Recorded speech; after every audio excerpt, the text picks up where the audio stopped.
All right, folks, I am going to build some characters, and I hope that you will be able to follow along. If you have a request, I will immediately stop creating my character, and I will build one for you, and I will send it to you via email or some other method like Discord or something like that. So after the show or sometime during the show, you can send me a little email saying you want a character that was built or that I built you a character on Facebook. You can email me at fantasygroundscollege@gmail.com. Again, that's fantasygroundscollege@gmail.com.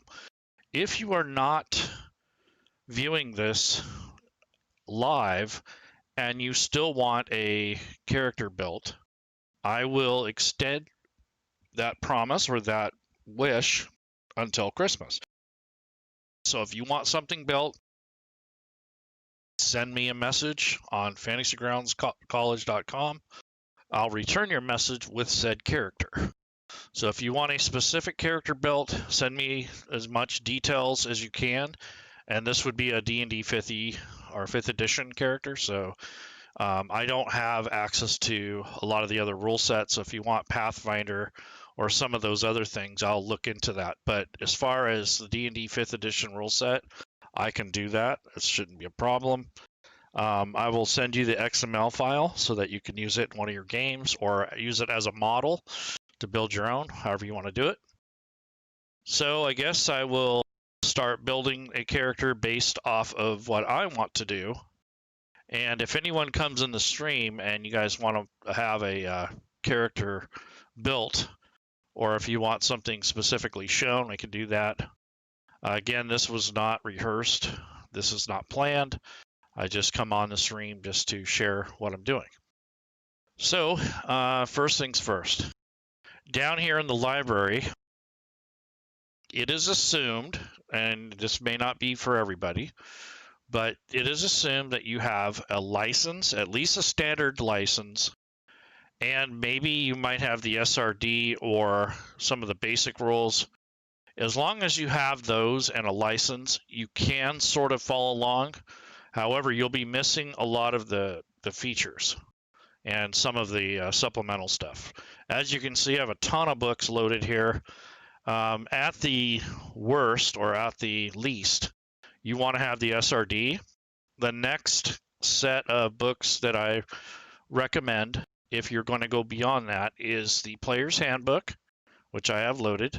That is the minimum for a standard PC build, with all the options for all the standard classes and races. And then maybe the Sword Coast Adventures Guide for some flavor. So I also have that loaded, and that's right here. So if you are one of those that don't own all of this stuff, that's fine, as long as you understand the character build. That's the main thing, and that you get what you want. Now in this case, I have Rob2e's coding effects loaded and some other supplemental things. I have some setting backgrounds, so if you want a specific character for a certain setting, I have those sources loaded. I have some third-party stuff. I have a more advanced equipment guide. I have some third-party things from the DM's Guild, like Face of the Forgotten Realms, Heroes of Baldur's Gate. I have the complete Martialist handbooks. I have Volo's and Xanathar subclasses. So these are a lot of things that you could have that would essentially help you enhance or automate or even just, sit sidegun or shotgun next to your character so that when you build it, it would be something that you could build. The other thing I could build today, since there's nobody here and that we don't have anybody really requesting anything at the moment, is to build some sidekicks. So if you own Tasha's Cauldron of Everything, you can build sidekicks with the book that she has. That if you own that book, it would be nice to have a couple sidekicks just in case. So I tend to like to build third level characters. So I will start with a sidekick and show you how that's done. Or you can use an NPC depending on what you're doing with your campaign. But if anybody wants to have anything built, go ahead and let me know. And like I said, I'll extend that till Christmas. And the email address to contact me is fantasygroundscollege@gmail.com. And I will try my best to build your character. I don't have all the rule sets, so if you need Pathfinder or something like that, I'll find someone who does have it. But for the most part, I would really like to stick to the 5th edition rule set, if you don't mind. And I will continue to build as I'm waiting for anyone that might show up. So I'm going to go ahead and start building a sidekick. So a sidekick character is a little bit more generic and a little less dynamic than a player. So the first thing I'm going to do is first I loaded all my library books, and then I have Tasha's Cauldron of Everything, the player's book, loaded. I don't have the setting side of things, but I do have the player stuff. And then I'm going to go ahead and build. So I'm going to click on PCs. And actually, from the library mode, I'm in the Create PC mode, so I have access to all the character creation buttons. And then I have all my modules loaded. So you do that in the modules area, and you have to activate these. So next, I'm going to go to PCs.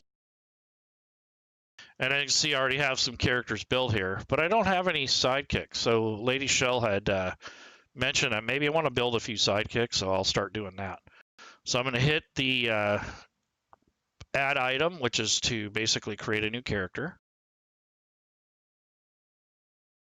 And here's the blank sheet. The next thing I'm going to do is think about which one of the 3 sidekicks I want. So if you go to classes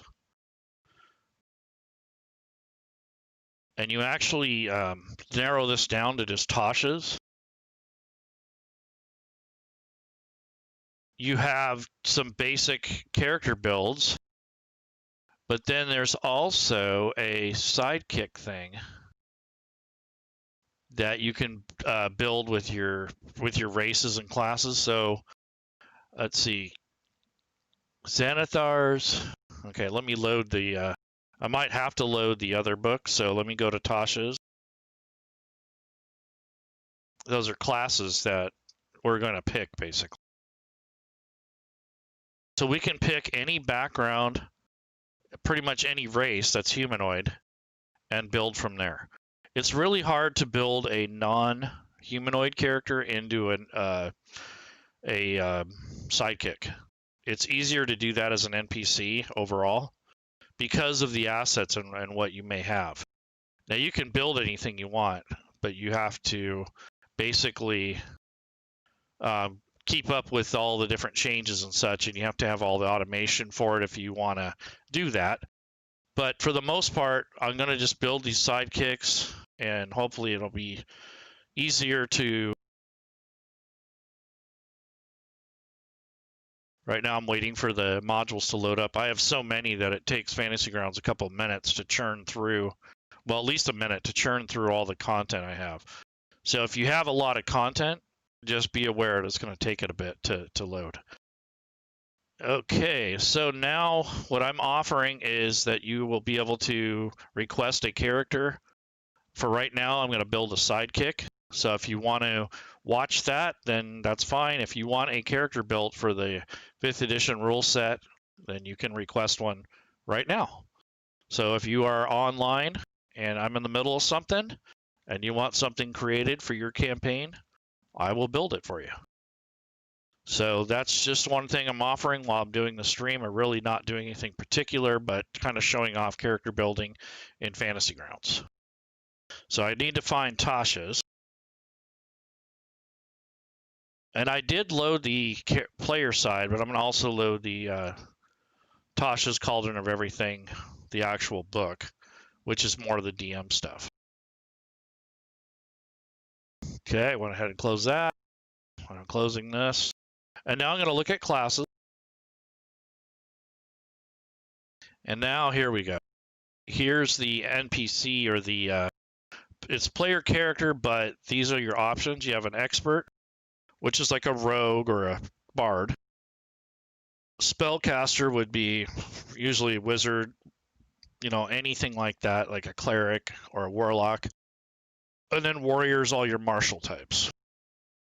So we can build one of these. If you want to see something built, go ahead and leave that in the chat. Or if you want to request something to be built, that's fine. I think I'm going to start with the expert, which is probably, and expert and spellcaster are probably the more complex ones to build. So maybe I will do a NPC spellcaster or an expert, not necessarily a warrior. So I'll go ahead and do the expert. But first things first, I just want to leave the stats the way they are or take them down to 8. So with that, I can go ahead and do these ability scores first. Normally, I leave them all at 10. But since this is a special sidekick, I can do the point buy if I want. So I will do that. So I'm going to put an 8 for strength. A dexterity of probably 14 or 15. I'll go with 15 since most of the stuff is centered around dexterity. Con is probably going to be a 13.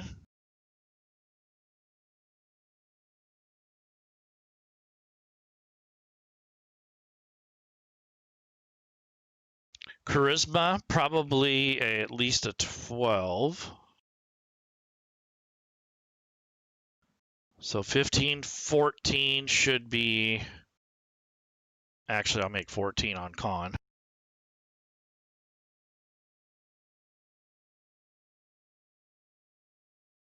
$13 on intelligence. So there's your expert. So I have 8. I have 15, 14, 13, 12, 10, and 8. So that's your standard array.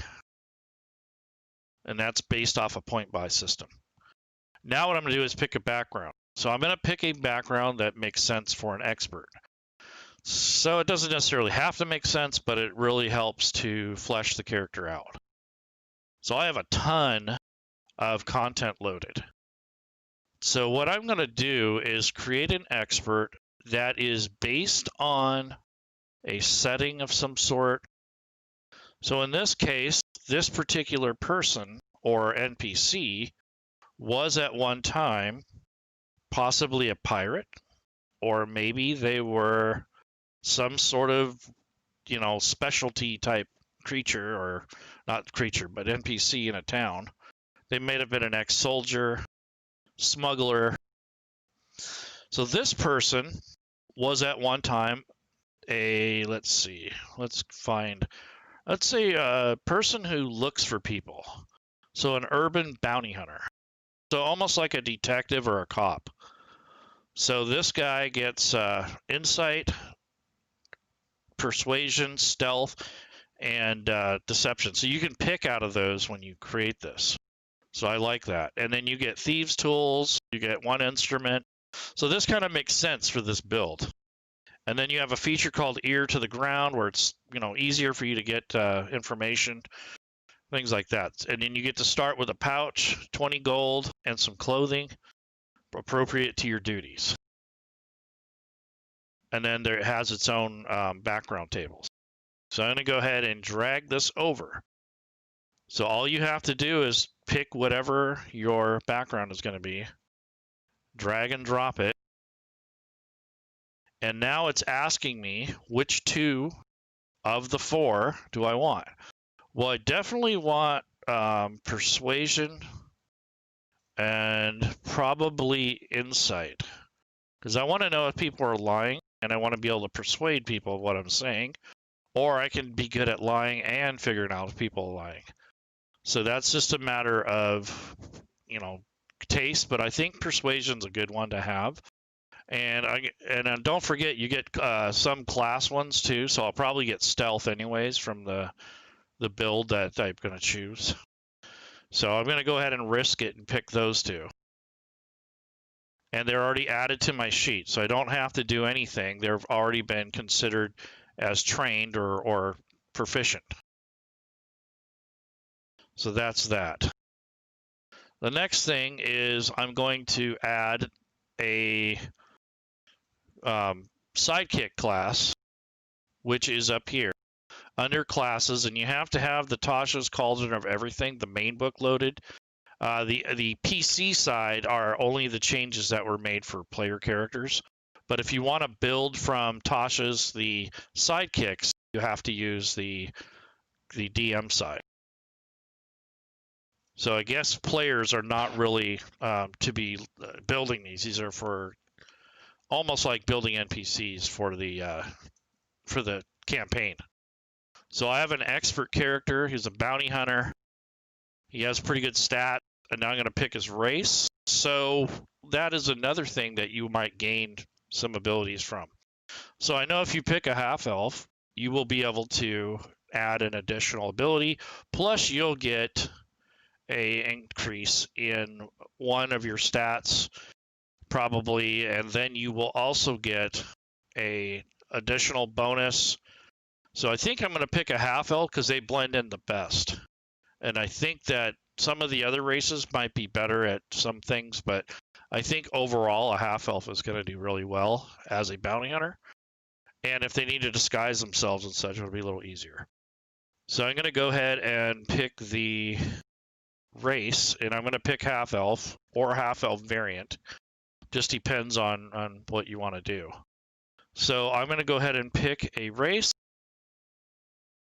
And normally I'd want to try one of these other races to be more interesting, but a half-elf is going to be a good bet. And then you have a half-elf variant. So you can base it off of a half-elf mixed with a certain kind of elf or a certain kind of human. But in this case, I will pick the half-elf. So I'm going to drag and drop it onto the race. And now I get 2 skills. So for being a half-elf, I get a basic, I already get, what do you call it, perception potentially. So if I want, I can pick perception, and I will probably pick maybe stealth or arcana, depends on what I want to do. I think investigation would be a really good call for this type of build. So we have everything but the stealth. So I'm going to go ahead and click yeah on this. But before I do, I think that half-elves get, or is that an elf that gets the bonus perception? I forget.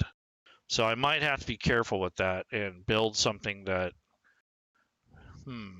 I got to pick this out carefully.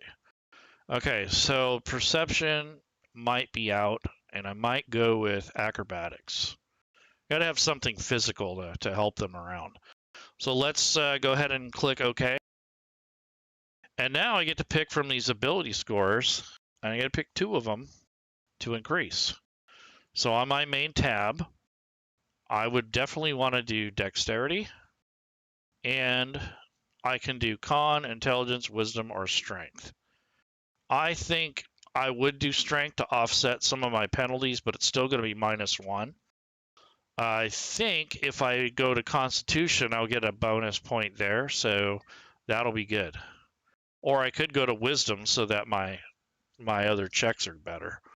Yeah, maybe I will do that. So instead of Con, maybe Wisdom. It's not going to give me bonus, but it's going to give me better rolls on there. So this is where you start metagaming, right? So you say, oh, I want to do this, this, and that.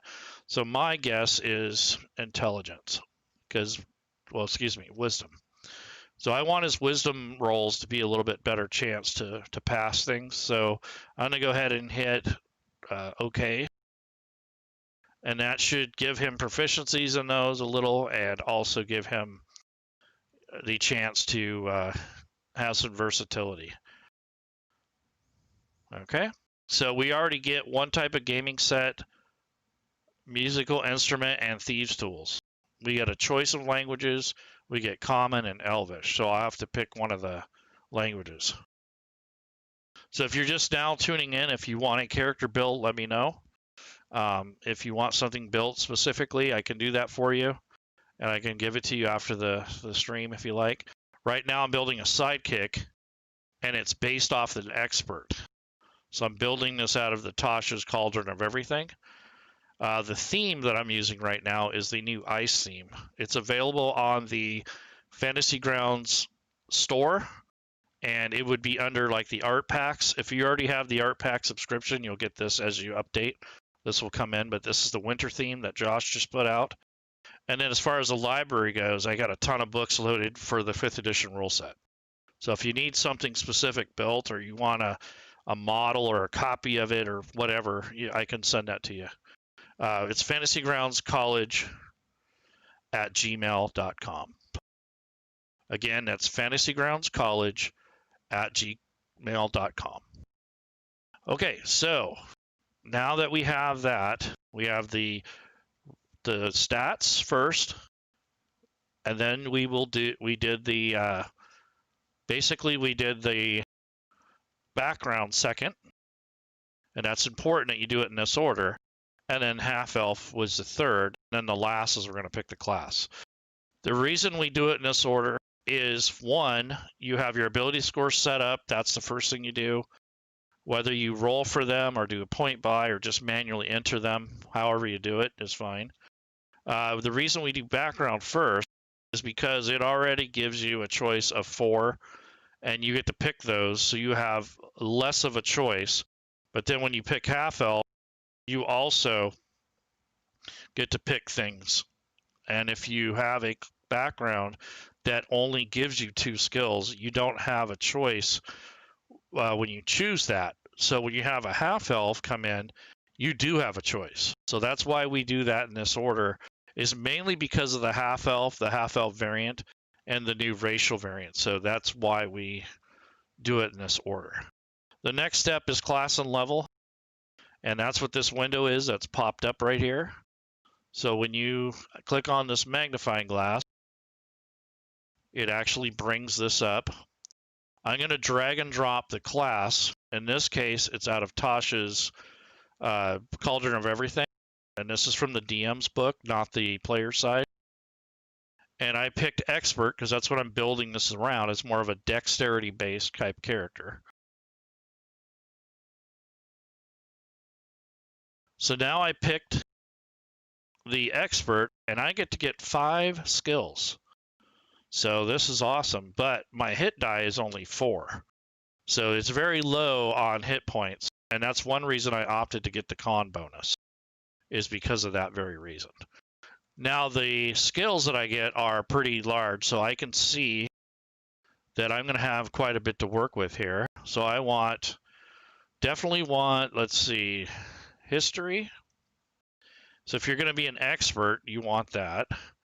I'm going to have, definitely going to have survival, stealth. So I don't have those yet. And you're going to be tracking people down. So perception and maybe performance, because of what you have to do to get information. I already have persuasion. So let me say I have 1, 2, 3, 4, 5. There we go. So a lot of skills for an expert. So that's where it makes up for the low hit points.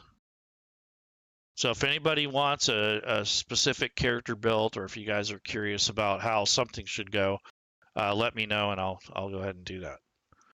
So now we have the sidekick skills figured out. They have their proficiency bonus added or taken away in this case. So it doesn't look like I have any negative modifiers, which is good, because I don't really have anything that should, except for athletics is 1, and there might be 1 other. Nope, doesn't look like it.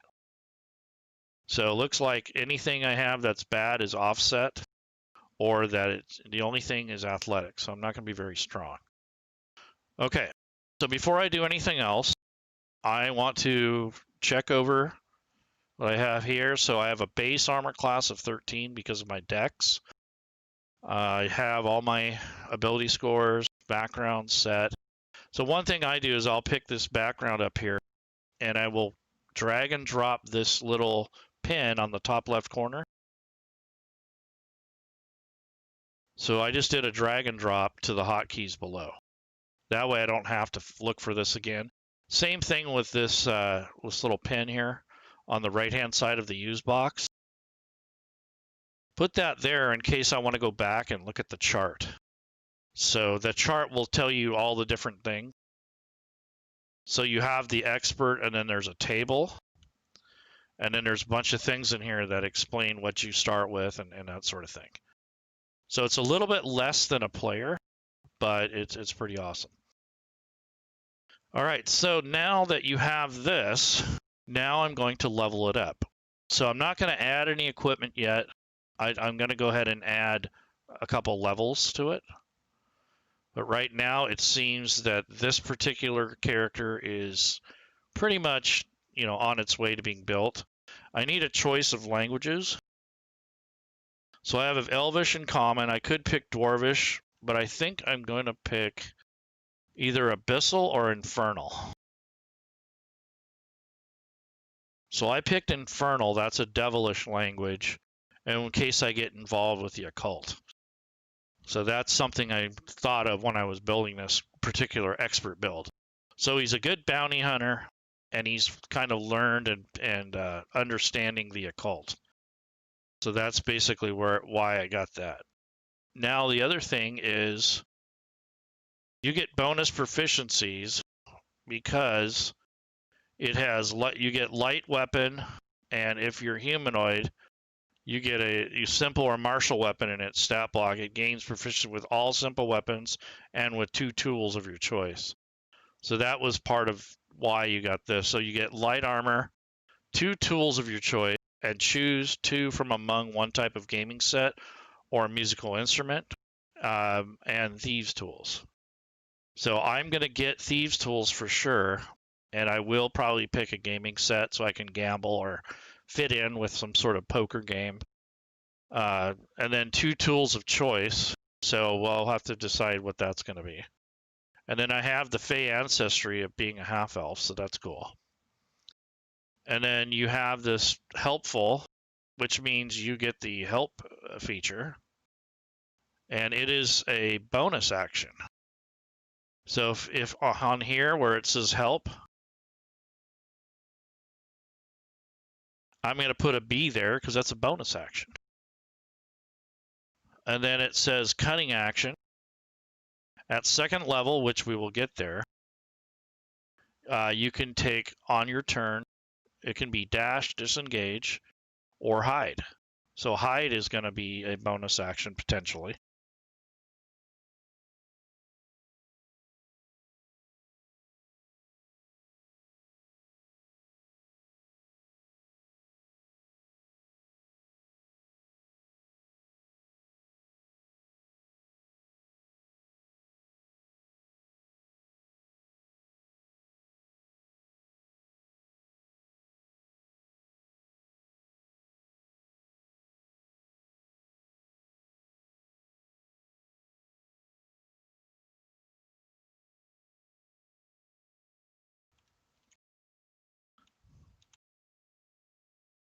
And now this is considered part of my actions. Now it's not automated or anything, it's more of a note. But when the characters are playing with this and they want to see what's going on, they can read that and they don't have to go all the way back to the abilities tab. So that's why I put that on there. So helpful just gives them the bonus action of assisting you. So that adds a little bit of customization at that point. Now I'm going to go ahead and level them up. So leveling up in Fantasy Grounds is very easy. It's easier shown than explained. So if I grab this tab over here, where the expert pin is, the one that we read and that we shortcut, if I drag that over to the right and then drag it right back on top of this box, it's going to level me up automatically. So it just basically adds another layer. It adds any features that I have. It adds the actual hit points. Any changes, it will add those. So in this case, it did the, it added the, what was that we were just talking about? Cunning action. So we knew that was coming. So now the next level, I'm going to do the same thing. I'm going to go up to 3rd level. And this time you got expertise. So at third level, you choose 2 of your skills to become doubled or proficient or extra expertise or double proficient, however you want to call it. So I'm going to go to this section here. I am going to go ahead and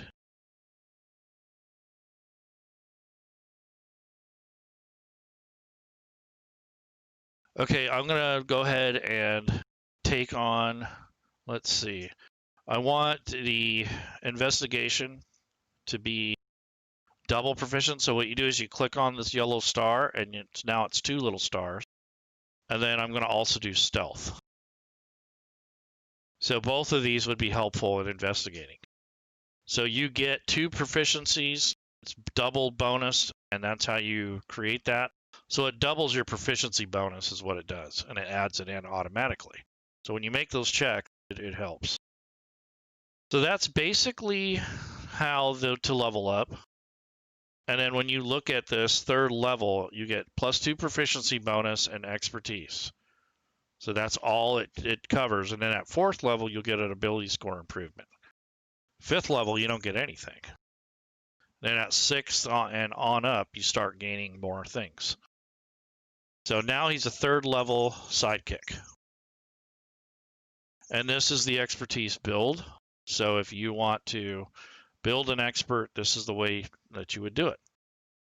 Now, this is also something that is not as common as building characters, so this might be good content for you. We have 20 gold from our starting equipment, and I have a cheat here, which is Rob2e's background and class equipment.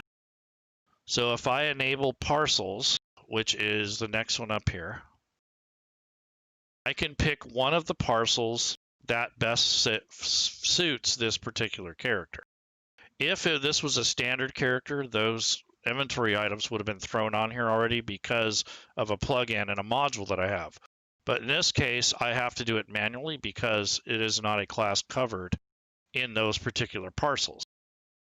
So now I have to decide, what is this character more like? So in this case, being that he is a rogue, then I will give him starting equipment for a rogue. But if he was more like going to be more like a bard, then I would give him that. But this guy is just going to be a flat out, rogue type.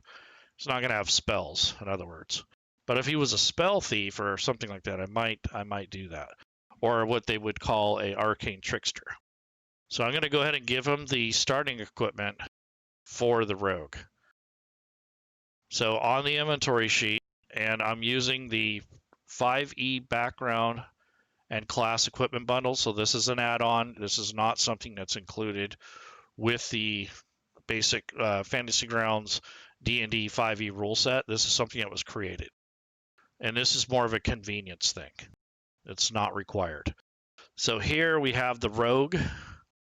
So I'm going to drag and drop. And this will just add some basic things that a rogue would have.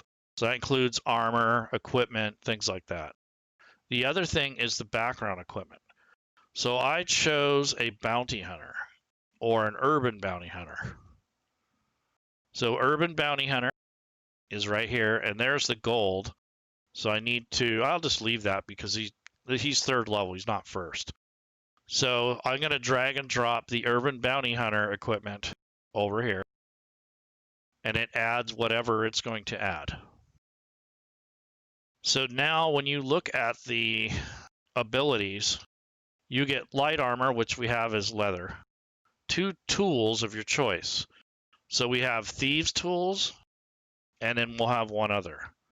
So I'm going to go ahead and add a couple different things on the skills tab. So I'm going to go ahead and click the edit button on the bottom, and then I'm going to hit the plus button a few times. And the star means we're proficient.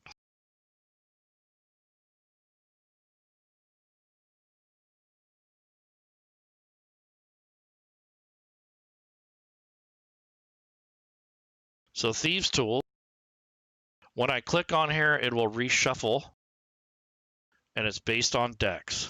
So that's why I have that there. The next tool I think is going to be a leatherworking type thing. So I need to look at what that is.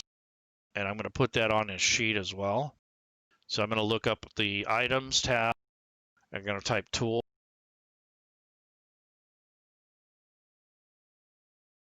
So here's all-purpose tool. You have cartographers, cobblers, leatherworking, navigation, smith's tools, weaver's tools, woodcutter, woodcarver. So I think thieves' tools and probably leatherworkers' tools.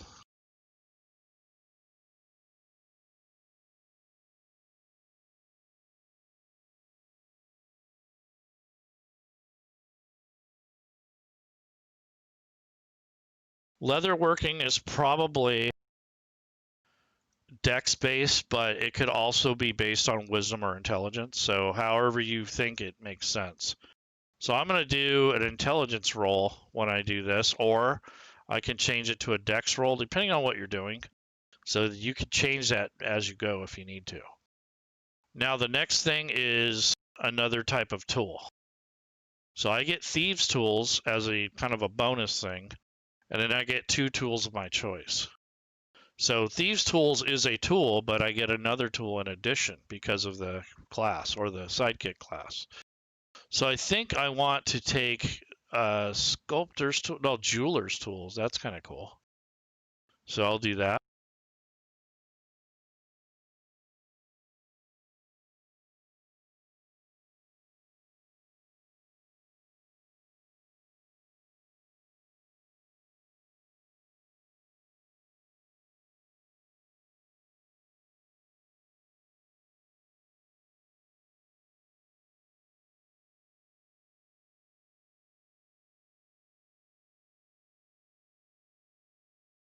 And I'm going to base that off wisdom. I think that's a passed down tradition. I don't think it's a physical type thing. Might be dexterity, but for jewelry, I mean, I think wisdom would cover more stuff. So that's just an assessment. You can make up whatever you want as long as it's explainable. So I have those, but I also need to add them to my inventory if I want to use them. So leatherworkers tools and thieves tools. So I have 2 sets now. And then I want to have the leatherworkers tools, which I already have. Okay. So leatherworkers tools, thieves tools, and there was one other. What was it? Jewelers. There we go. Yeah, jewelers tools.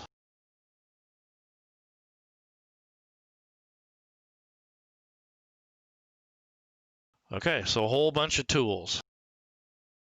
So that makes this guy more of an expert.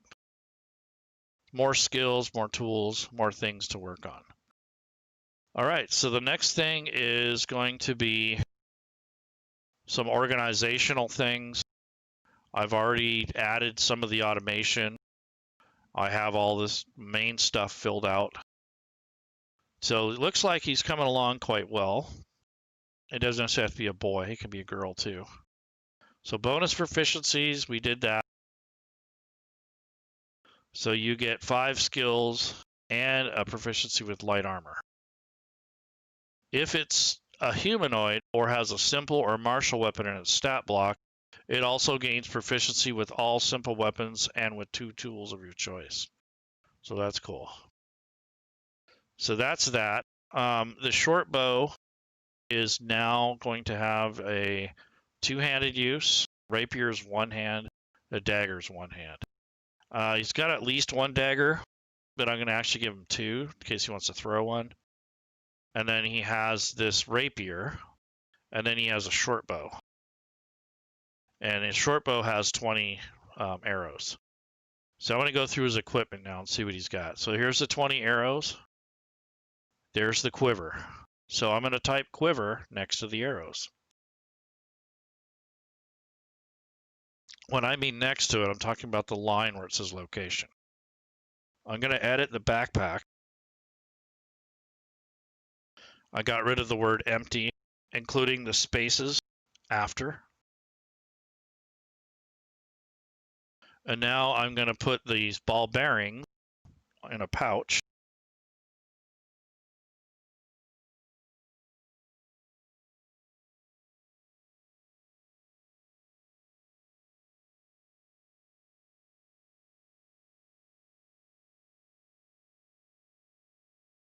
So if it says pouch belt or something like that, that's just a pouch. So now when I want to add this, there we go. I also want to put thieves' tools in the pouch.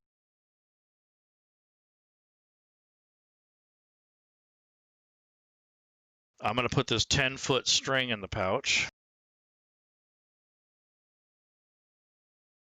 This hemp rope is going to be in the backpack or attached to it, so I'm just going to put backpack.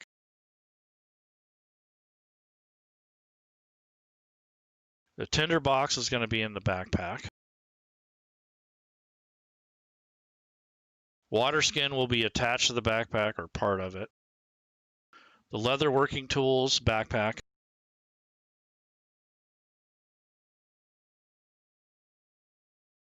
Looks like he has a hooded lantern and a couple flasks of oil. Again, backpack. He has about 10 pythons in case he needs to climb something. So those are going in the backpack. Has 5 candles. Now he has this noisy little bell, so I think I'm going to put that in his pouch.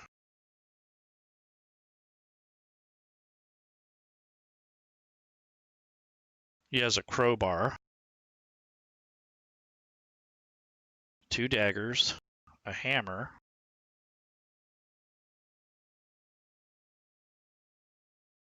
so the backpack is going to have the jeweler's tools and the other tools. So we have 2 daggers, leather armor, a pouch. Thieves' tools are in the pouch and I have 2 sets of them. I have a quiver with 20 arrows in that, a rapier, 5 days worth of food, which will go in the backpack. All right, so this is how you organize your stuff. So if you've never organized your inventory, that's how you do it. Is you would basically get everything on there, and then on the location line, you'll type the name of the container. Now the name of it should match identically, so if it's capital, it should be capital over here. And then you do not have to containerize or store your weapons or anything like that. So in this case, the short bow and the arrows are together kind of, and then they have the quiver has the arrows in there. These do not deduct automatically, so when you're done shooting all your arrows, you have to come in and adjust your inventory before or after your sessions. If you break your thieves' tools, that's another thing that can possibly happen. So it will be an incomplete set.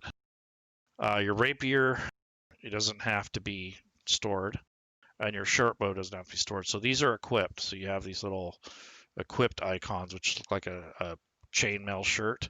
Same thing with the leather, the dagger. Anything that you're going to wear or use that's going to be defensive or offensive needs to be equipped. Everything else is carried. So if you wanted to drop your backpack, essentially you can change the stat from equipped to unequipped, and what that does is it drops the weight. So if you want more weight or less weight, you can drop things and it will have all this stuff in there. When you want it back or you gain it back, you just change it back to carried. So that's how you manage your weight and your inventory. That's pretty much the extent of it. Without an extension, you would have to have gold weight manually taken care of. So we're not going to get into that now, but by default, Fantasy Grounds does not keep track of gold weight unless you have an extension, and it's a different rule set potentially, but 5th edition doesn't. So it depends on what you're up to. Right now I'm building a sidekick. This is based off an expert. So this expert has kind of a roguish kind of background. He's a half-elf, level 3 expert. He's all fleshed out, basically. I am looking at his abilities to see what he can do. I'm going to add his Fey ancestry shortly. He has light armor. He already has his tools. He already picked one of these. Oh, he didn't get any of these. So he's going to get, what do you call it? Oh, he already picked one. So it's 2 among 1 type of gaming set, 1 musical instrument, and Thieves Tool. He already picked a Thieves Tool. So I got to pick 1 more tool. And I think, well, I already picked 2 because of the level I had. So what I'm going to do is pick the gaming set. And that's something I wanted. So again, I'm going to add this skill by editing, and then you get this plus button up here. So I'm going to put gaming set.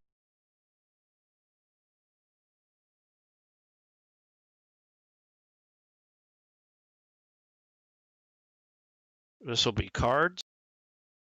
And he's kind of a card counting kind of guy, so he's intelligence based. And then I need to give him the actual cards. So if you give them the ability, they should potentially have the tool. They don't necessarily have to have it, but it would be nice. That way they can use their ability. But it also depends on how much weight they're carrying. So we'll see.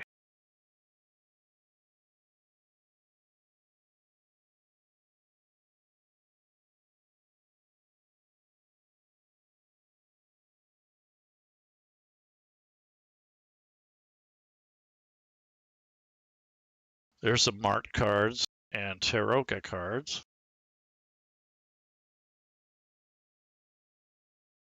Here is the set. So there's a dice set that I'm going to add to this sheet. And the dice set I'm going to put in the pouch. So now the pouch has a few things, and it has some bearings, a noisy bell, a dice set, some string, and some thieves' tools. That's what's in the pouch. So that's that. And now you would get to this. So I'm going to make him just neutral, I guess. And this particular background does have its own thing. So maybe I will make it this a female.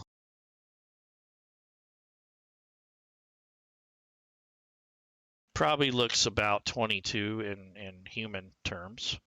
It's probably 5'5". And she's also half-elf. 119 pounds, soaking wet. And then I'm going to grab the Urban Bounty Hunter background and expand this. And now I can see all the tables that I'm going to roll on. So here you would get 2. I'm always calm no matter what the situation. I never let my voice or let my emotions control me. I like it. So I just dragged that straight from the table. Now I'm going to roll for 1. And it says, I would rather make a new friend than an enemy. So at least she's kind of friendly. And now I'm going to go to Urban Bounty Hunter Ideals. Roll. So honor, I don't steal from others in the trade. So she's lawful to a degree. I like it. And then her bond.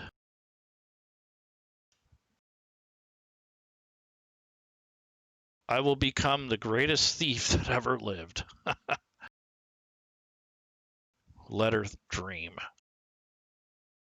And now her flaw. When faced between a choice between money and my friends, I usually choose the money. I could see that. So that's her background. Now, obviously, you can make up your own if you want to, depending on what you want.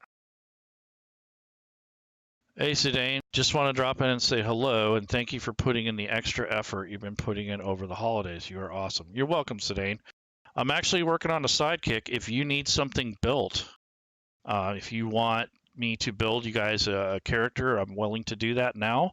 I can stop this character and move on to something different. Building an expertise sidekick. So it's basically more of a DM's function, but that does not mean that a character or a player can't play it. I'm just building this. It's kind of a really vague setup because it's kind of limited because you only have a D4 for your hit dice. And you also have the different things that you get. Like in this case, this character gets only a certain amount of weapons, so it's really not a whole bunch of stuff here. Because this is a half-elf, so she gets Fey ancestry. And then there's some things that this character, this NPC or this sidekick will get. And then I just finished the background. So it's pretty much a done deal. I haven't given her a token. So I'm going to double-click on that, go to data, and she's a half-elf, so probably just grab her something that's fairly generic. And then she's an expert. So hopefully I can find something a little more on the roguish side. So again, if you want something created, let me know, and we can do that. And I'll send it to you via email. So if you want something made, and I'll extend that to Christmas, basically, to New Year's or Christmas Eve. So if you want something, particularly built in the 5th edition rule set, I will do that. So just email me at fantasygroundscollege@gmail.com, and I would be willing to build you a character. So you can use it as a model. You can use it however you want. So here are all the different brand new character sheets, which are portraits I really like. They added these to Fantasy Grounds. So I can pick one of the elven ones if I wanted to. So here's an elf female fantasy character. And she looks a little bit roguish. Let's see. Here's a half-elf female. Okay, there we go. Okay, so I'm going to use this one. And there's her token. So again, I use that from the default ones that come with Fantasy Grounds now. They've replaced a bunch of those older ones, and now they got a bunch of newer ones, so that's cool. So if you, like I said, if you double click, you go into data, and you look for FG sci-fi, modern, or fantasy, or animals. Or if you go to fantasy portraits, you're going to get the old ones that came with the original classic. But that's pretty cool. And then, of course, you have, if whatever rule sets you have, you'll have those too. But I like the idea that they added more for the base program. And these are a lot nicer looking. Okay, so that's the sidekick. This is a level 3 expert. It's a female half-elf. She's an urban bounty hunter. Her skills are centered around that of a rogue and an expert, so she has a lot of skills. So she's almost like a bard in a sense. She has lower hit points, and that's typical of sidekicks. So she only has a D4. I did give her a con bonus, so when she levels up, she'll get an extra +2. For abilities, those came with the expert background, so she's got the help action as a bonus action. She has expertise, which I've already dealt with. Ear to the ground is more a role-playing type thing, but it gives her contacts and such where she can, get into this rough and tumble area and find stuff out, or even members of high society. So she knows what to do. I'm surprised she doesn't have a disguise kit, but that's something that would come more with a bard, I guess. And then all her equipment's been arranged and adjusted and organized. I did the basics on her background. I didn't write out her appearance or her side story. And then all of her actions are done. So she has her standard actions and her racial abilities here. So if I change this to combat and actions, and I put her on the combat tracker, I would add this half-elf ability here, or in this case, it's a passive ability. It doesn't really do anything. It's more of a note. And she's ready to go. So this would be a sidekick that you can use for anything. I'm going to give her a name just to have one. I'd call her Avel or Aviel, and that's her name. So that's the sidekick. So let's see. Hey, Laerun, just being confusing and using same name as you brat. That's awesome. So I'm a platformer. I don't need a 5e character, just playing ideas for the stream. That I should be doing my MBA homework right now. You could build a bureaucrat sidekick to handle all the legal and paperwork. Yeah, that's awesome. You actually could do that. That would be it would still be an expert or maybe a spellcaster, and then that person would go around and do all that. That's a good idea. I kind of wish there was a thing it can do for Pathfinder, but that's one of those things that would make it to where you would want to be more familiar with the rule set. So I could build a Pathfinder character or get someone to build one for you. So the offer still stands. If you need something special built, let me know and I can find someone if I can't do it myself. I don't have the rule set, so that's why I don't offer that. I have Savage Worlds and I have Pathfinder 2, but I don't have Pathfinder 1. Okay, Lady Shell, what's going on? So I did your idea, Lady Shell. I did the sidekick. I did a female expert. She was a urban bounty hunter type, so she will look for things for you, do some research.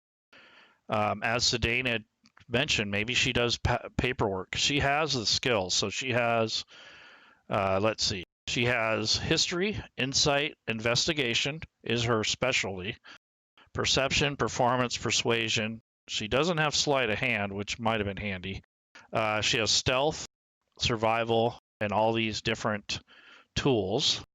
And then she has a gaming set and acrobatics and history and insight. So she's a pretty well-rounded expert. So that's her main thing, is to go around and do these little in-between adventure things, which is kind of cool. And then every now and then she might be present when you get into a combat or something. But her name is Aviel. That's just a name I made up. And she's a level 3 expert, urban bounty hunter, half-elf. She has dark vision. She has a natural armor class plus her leather so that brings her AC to 14. So that's not too bad, but it's not great. I think I wouldn't keep her in a fight. I think I would have to make sure that she was, being kind of behind the scenes as opposed to being out front. Yeah, it does sound like Acquisitions Incorporated. Yeah, that's cool. So Sedaine, you'll come on sometime and do some Pathfinder 1 content with us. We don't have enough content for other rule sets, and that's mainly because of who. Yes, that is a rogue type. Yes, expertise is like a rogue or like a bard, but it could be like a bureaucrat. Yeah, Sedaine, we don't have a lot of Pathfinder 1 content. And there's several reasons for that, but the main reason is I don't have the content. But if I had somebody, I would go on the chat with them and help them navigate through it and explain what they're doing, or have them explain it. It might maybe walk me through it, and I would do that on the chat for live content. Yeah, experts are kind of like a rogue. That's right, Shell. So Lady Shell is in the chat, people. Yeah, so that is basically the sidekick for the expert. Now I'm going to build something else. So do we have any takers? Anybody want anything else built before I call it a day? I don't mind doing it. I'm not doing anything at the moment. I got about 45 minutes, so sure, that'd be fine. I feel like I know the rule set pretty well. Does she have sneak attack? Nope, she doesn't, because she's not a rogue. She's an expert. So that's the difference. She has rogue-like qualities, but she's not a rogue, which is really weird. So I guess you could call her a rogue, But in this case, she doesn't have sneak attack. That might be something they gain later on. So maybe I haven't looked that far ahead. But the expert, let me check their list here. And this is why I bookmark these things, so I don't have to dig back into this. Yeah, I don't see that coming up. There's coordinated strike, evasion, so no real anything like that. So what's coordinated strike? When they fight with a companion, they can deal extra damage. So it's kind of like a sneak attack. You get to deal an extra 2d6. So that is basically a 6th level ability. So it's not really a sneak attack, but when this sidekick coordinates an attack with its party, it can gain the extra dice for damage. So that is very close to a sneak attack. But that doesn't come till level 6, so one of those things. That's why it's good to look before you say yes or no. So my answer is somewhat. Yeah, Cass knows the rule set very well. Yeah, he does. He does a lot already. I don't know if I want to call him up, but maybe he will. We'll do a stream together and have fun. Because I think that'd be interesting content. There's a lot of people wanting it, and they don't get it. So that would be a good idea. I'll see if he wants to play around with that before the holidays are over. Or maybe right after. I don't know. But we kind of did I missed a boat on the Pathfinder 1 month for last month in November. I wish I would have done that. They do get skills as they level up, and that's one of them. So level 6, they get the coordinated strike. And that is something that's very similar to sneak attack. Yeah, cunning action is like the rogue, they get that. So they get some things that are similar to rogues, but they are a little different. So that's good, though. You don't want everyone to be the same. Okay, any requests? Anybody want to have something else built or want to look at something else? Because I built the sidekick.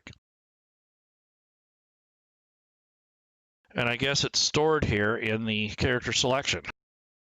So I think for the sake of organization, I'm going to put sidekick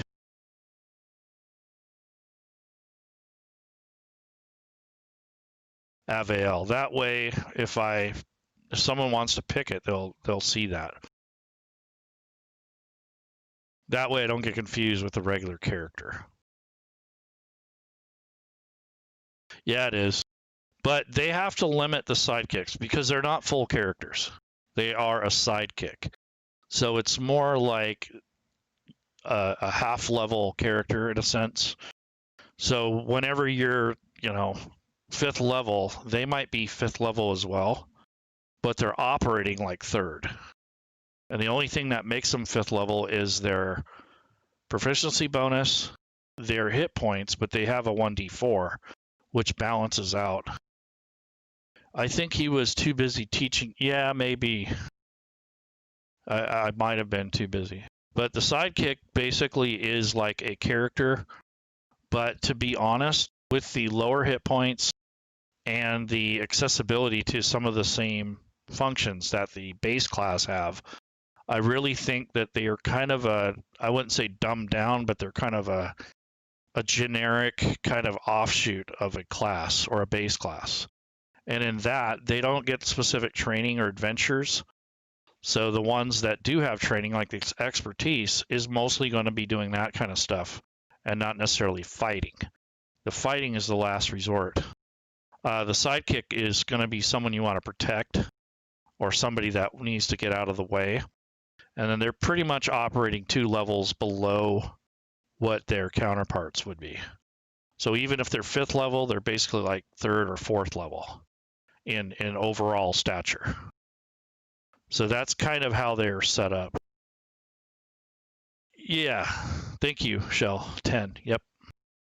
So it kind of makes sense. I mean, I don't know. It's weird that they have some things are good, some aren't. Spellcasters would even be the same. They just have less spells to pick. And I think honestly, I don't think I'd want to be a spellcaster sidekick unless it was a healer. because a wizard is just going to have a couple spells. So they might have a fireball or something. Do they go on the comp? Yes, they do. So I have her on the combat tracker. And if you wanted to add her to level her up, you would add her to the party sheet.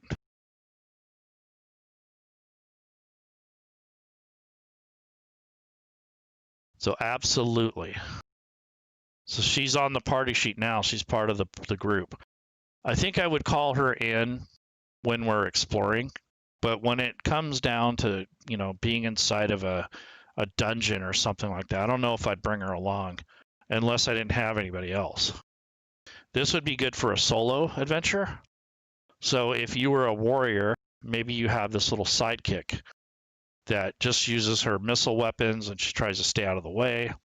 Or maybe you have only a party of 3 and you're missing a rogue. I mean, that's where this stuff comes in. I think it would be fun to run a sidekick party. Basically have 4 or 5 characters that are built from sidekicks. And the only difference between them would be their stats and abilities and the types of weapons they had, and maybe a couple spells. But if you had a healer and a wizard, the only thing that would make them different is their spells and some of their skills and such, because you would pick one way or the other for skills. So I think that would be interesting to have that as a fun thing, not as something you would do all the time. Maybe it would be like a sidekick adventure. Oh, they go on the party sheet and gain it? Yes, they do. And Sedaine, what happened was, when they first started doing sidekicks, they were NPCs. And that was hard to build. You had a guide, and you had to go in and edit the NPC. And that's still a thing. You can use these sidekicks as an NPC if you want to build them that way.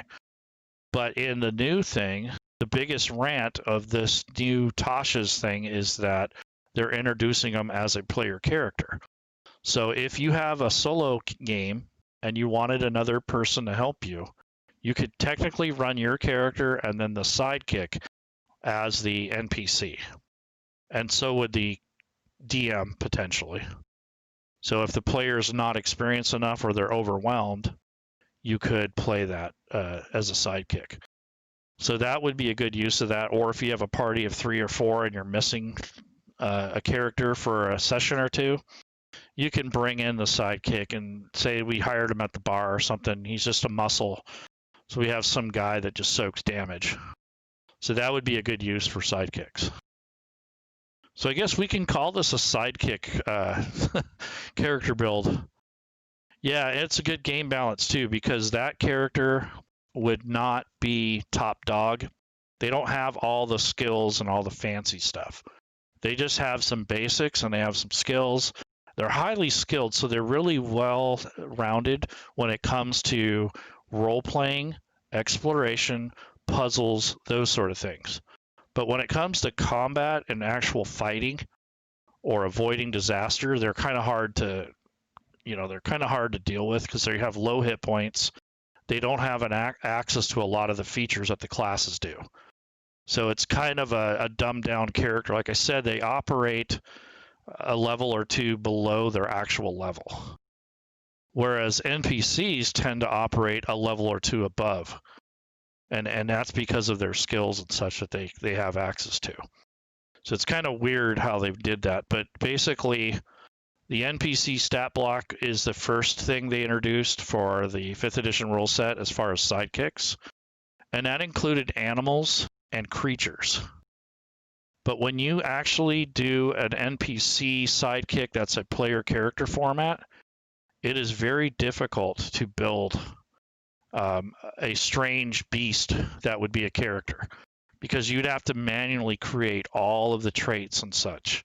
Like if he had 6 arms or whatever, those sort of things would be hard to build in Fantasy Grounds. It's not impossible, but to build a custom race just so you can use it as a sidekick is not very well time utilized.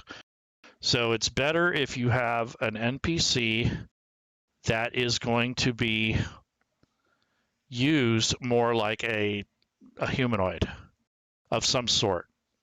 But if you want an exotic creature, you would probably use an NPC stat block. And there's reasons for that. It's more to do with fantasy grounds than your creativity. So you would have to build a bunch of custom things in order for that to make it right.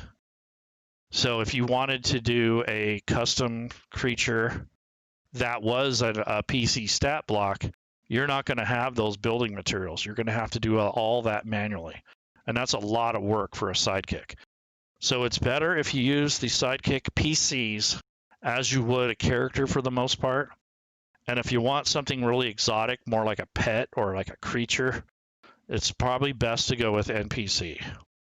And that's just advice. You don't have to do that.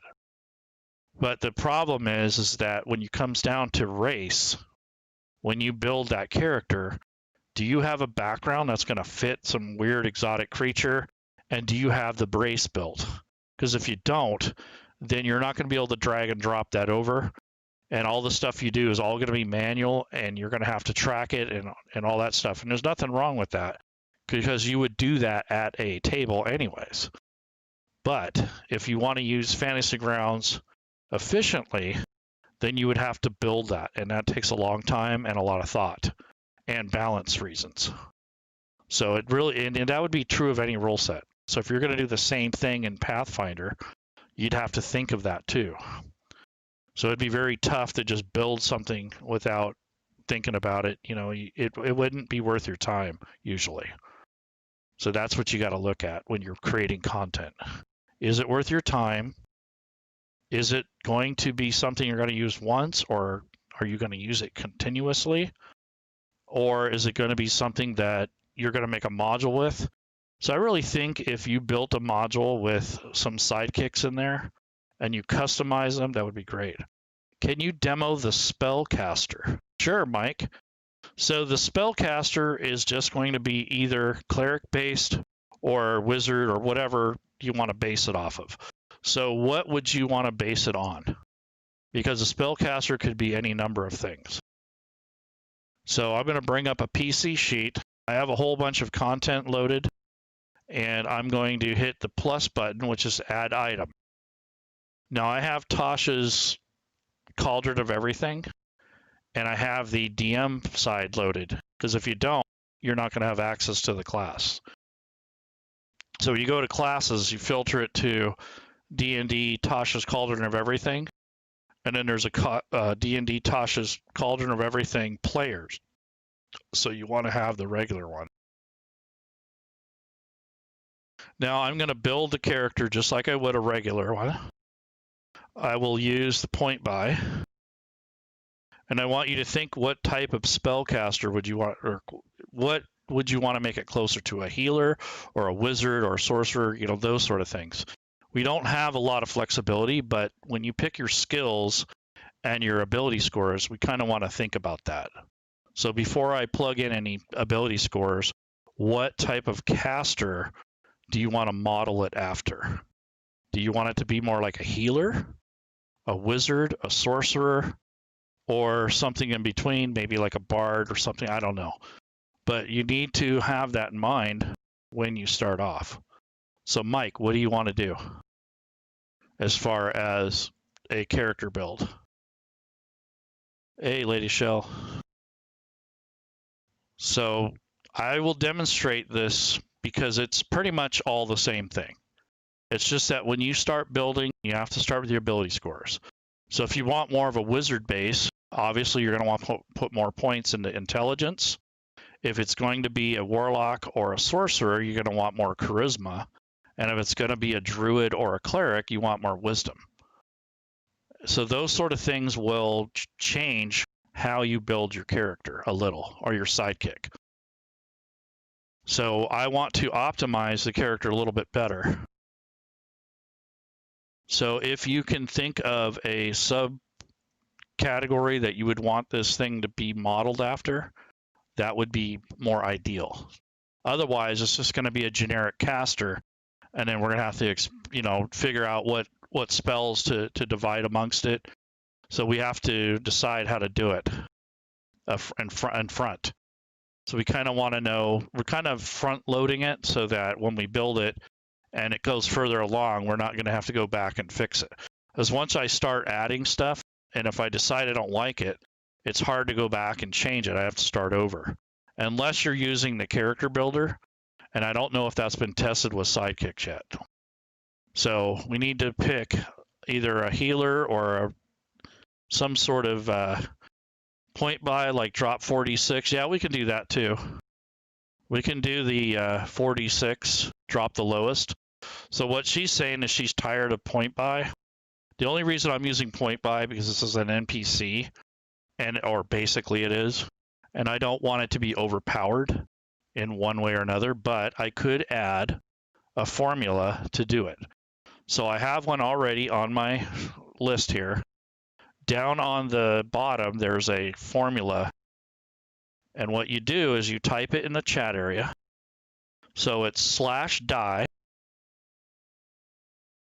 And then I'm going to do 4D, so lowercase d, 6. So that's the dice command, roll 4 6-sideds. And then K3 means keep the top 3. And before I hit enter, I'm going to drag and drop it into the hotkeys. So now when I click that, it's going to do it for me.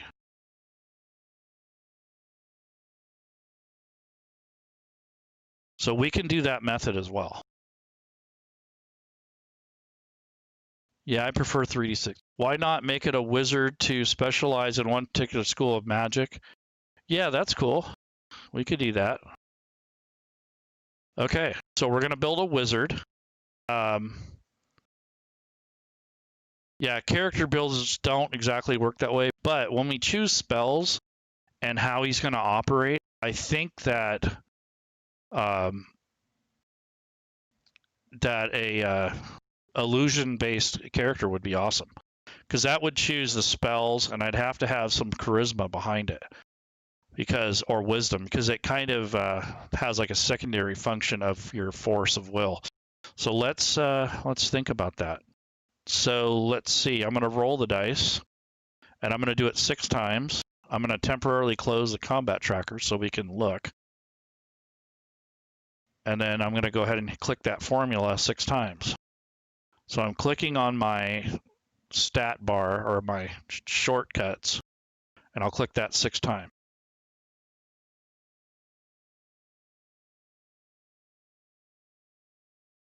Wow, I should have stuck with the point buy system. That sucked.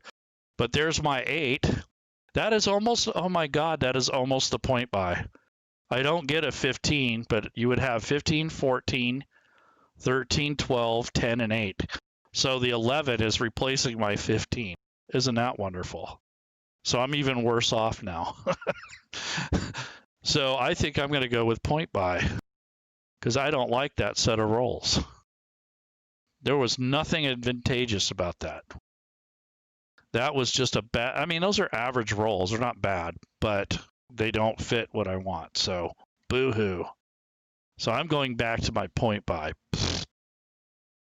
So let's see. So point buy, I'm going to put 15 in intelligence. I'm going to put 14 in dex. I'm going to put 8 in strength. 13 in charisma. 12 in con.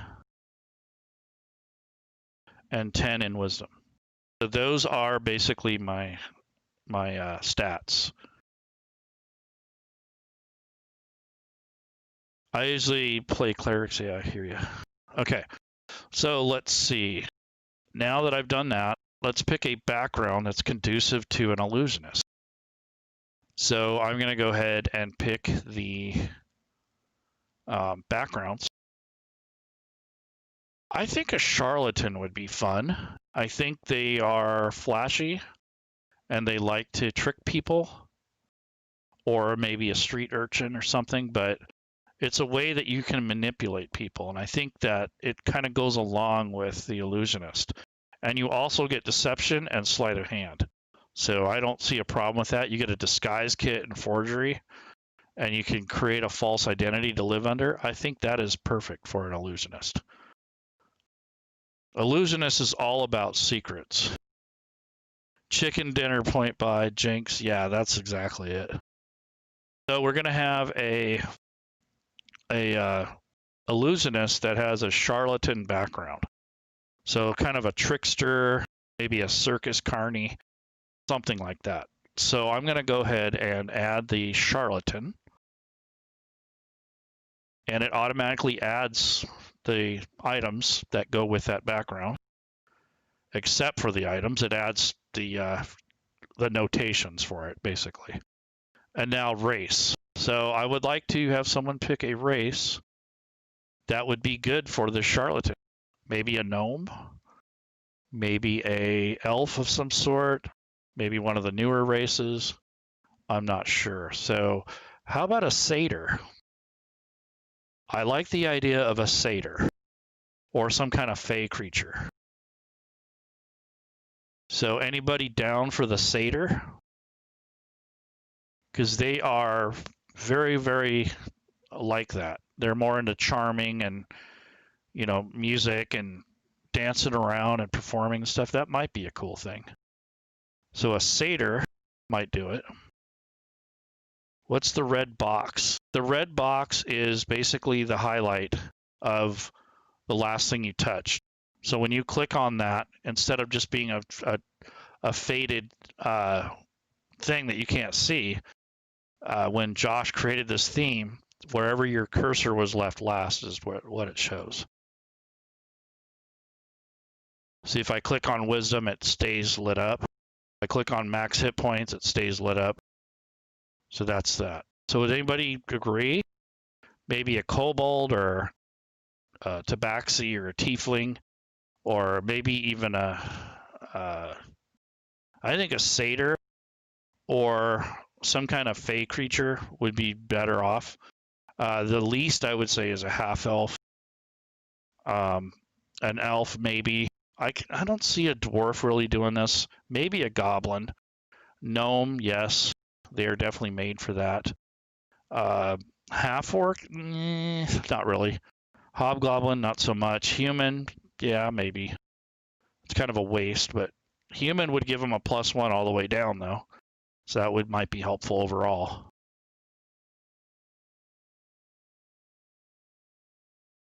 So we're already kind of, Mike, we're already kind of going with the wizard route.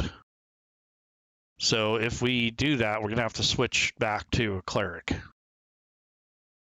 So we picked already a charlatan, and this is going to be like an illusionist more than anything else. So I'm not sure if you heard us earlier, but we were asking if you wanted a certain build, and we had a couple that beat you to it. So we are going with a wizard, but we are focusing more on charming and illusionary. Don't see the point, but okay. Yeah, I'm sorry about that. Yeah, so let's see. So a satyr would give us certain things. So I don't know what. Mike, why don't you pick the race since you didn't get to pick the class build? So we have a lot of the exotic races. I think it would be better to use something other than a human or a dwarf or just your basic characters. But I don't see a bugbear, you know, something like that doesn't make sense either. Dragonborn, yeah, maybe. Healer would be best, yes, for a for that. So Mike gets the cleric, I guess. Are you okay with that, Sedaine? We could do the cleric. Well, all I'll do here is I can start over basically, no big deal. I can leave this and we can finish it later. But yeah, sure, I'll do a build for you.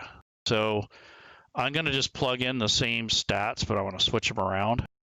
So what I'll do is I will go to characters and I will create add item.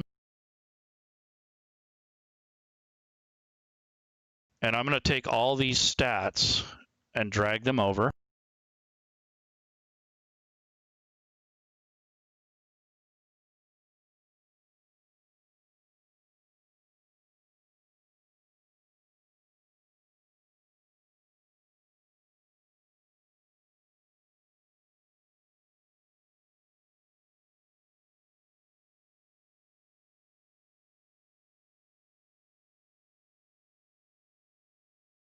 Okay, same stats.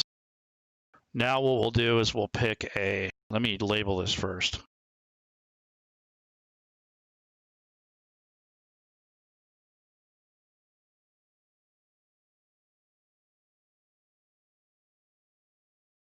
All right, Sidekick Healer. So we just need a background. So for the other guy, we picked Charlatan, so let's pick something for this cleric build. So we can do like a Acolyte or a Cloistered Scholar, or perhaps a Faction Agent, maybe a Harper Agent. Could have been a Soldier at one time. So it really depends on what skills that you want this thing to have to start with.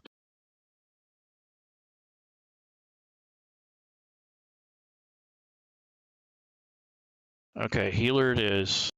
Mike wants a cleric, mushroom folk. Oh yes, I'm fine with it. I should be doing my homework anyway. Okay, so you want a healer, but what do you want for the race?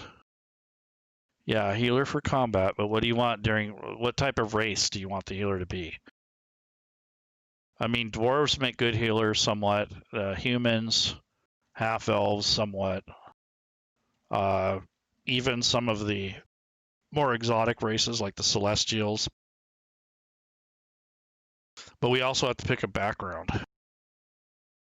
So maybe this guy is just a member of a church or some sort, so you can be an acolyte, which would make it easier to, the skills would lend themselves to the healing. Let me look at his con. Con is 12. That's not that high.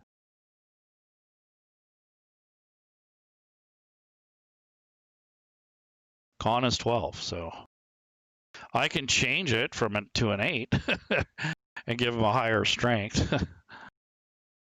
But let's see. So healer during combat. Okay. So I'm just going to make him a acolyte. So that's more of a background that's conducive to a healer or priest of some sort. And I ended up getting, let's see, we got religion and insight as our skills. So that takes care of that. And now a race. So we need to pick a type of race. So I think that a celestial or some sort of, a sub-race of an elf, or maybe a human variant might be cool. Tiefling variant. We also have Goliaths make pretty good healers, they're decent. I don't know, it's kind of up to you what race you'd want it to be.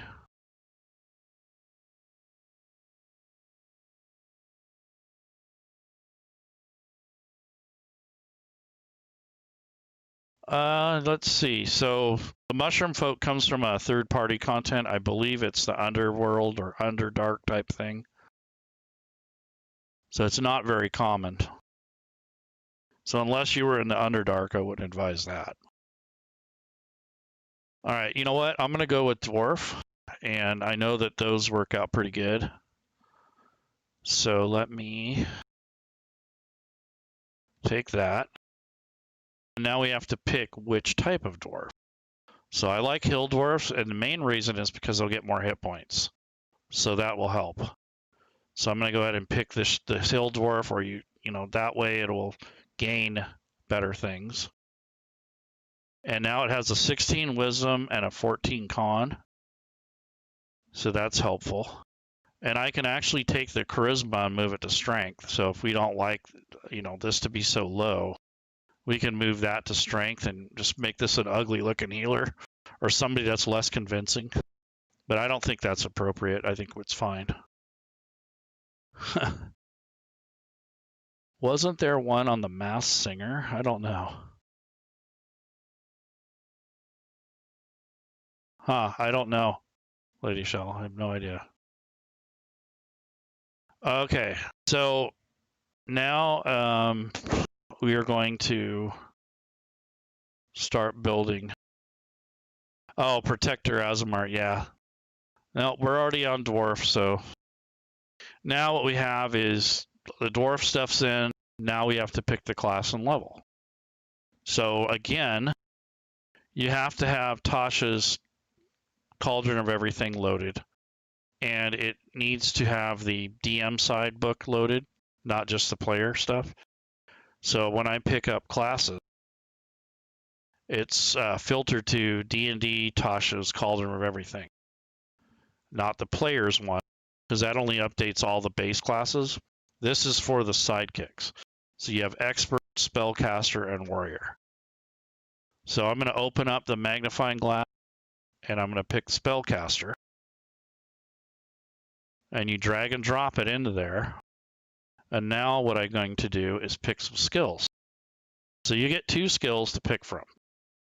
So I'm going to choose probably Medicine, because that makes sense for the type of healer you were talking about. And either Survival or, what is it? History would be another one. Medicine makes sense, though, totally. He already has Religion. He already has maybe Persuasion would be another, or Insight. But I think History would be helpful overall. Or Arcana, maybe he understands magic more since he's a spellcaster. So yeah, let's do that. So instead of History, let's give him Arcana, so he can understand spellcasting. Yeah, that dwarf is going to be low, exactly. Let's see. We can always change the character's stats around if we need to. We can swap them out. Yeah, maybe we will do that. So when I'm done with this, I'll swap them out. Okay, so now we have the 2 skills chosen. So I'm going to go ahead and confirm. And they were added to the sheet, which is what we wanted. And Lady Shell wants to switch these around somewhat, so I'm going to go to 13 on Strength and 8 on Charisma. So there we go. So you just have this big old nasty looking healer that doesn't have any couth. All right, so to level up, before I do that, I'm going to grab the link for this class, which is Spellcaster. And then the link for the background, I'll select that. So I have Acolyte and Spellcaster bookmarked, so I don't have to come back here. And now I'm going to level up. So before I do any spells or anything, I'm going to go ahead and level this up. So how you level up in Fantasy Grounds is you grab this link, drag and drop it, and now you're at level 2. And anytime you add a level, it will automatically add your hit points, and it will add any abilities that go with this. So you get bonus proficiency, which we already picked. And they get bonus proficiency in one of the Intelligence, Charisma, or Wisdom. In this case, it would be Wisdom. So we're going to go ahead and click on the star, which makes them proficient. So this is why we have to pick a certain build, is because of this reason. And then we have, let's see, what else did it say? You get 2 skills, we already picked those, and you get proficiency with light armor. And if it's a humanoid or has a simple or martial weapon in its stat block, it will also gain proficiency with all simple weapons. So this particular sidekick is not a actual cleric, it's a spellcaster. So they only get light weapons, so having these in there doesn't matter. So 13 and 8, that's not going to matter, but it does matter in strength. So if they have to defend themselves, that'll help in that regard. But as far as gaining advantage and anything else, it didn't help. And we still are down to a 4-sided dice. So these are not exactly character builds. They're kind of a somewhat.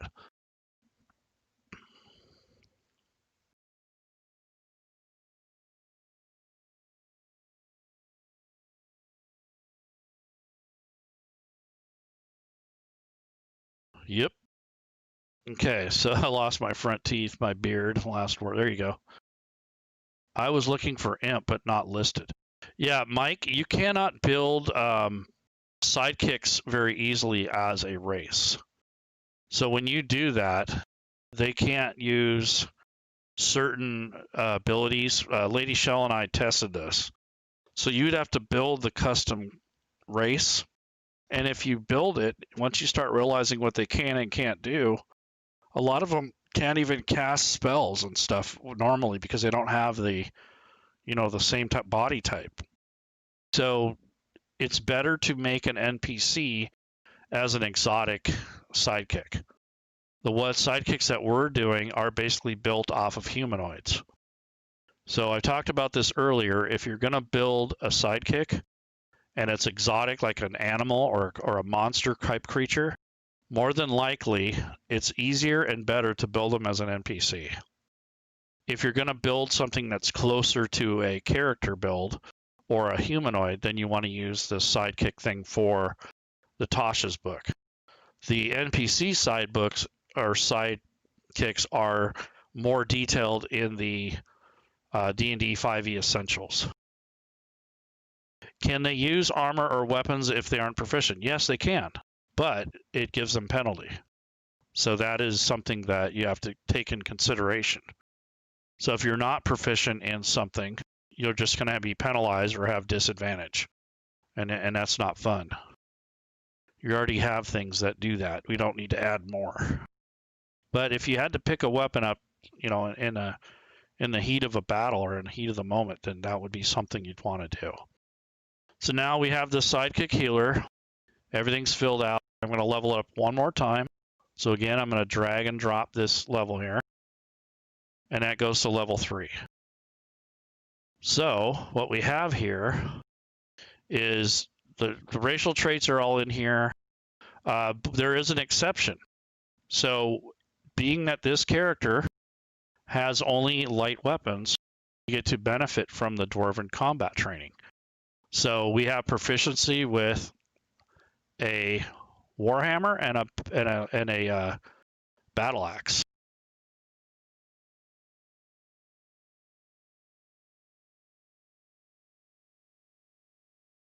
So you have to manually add this.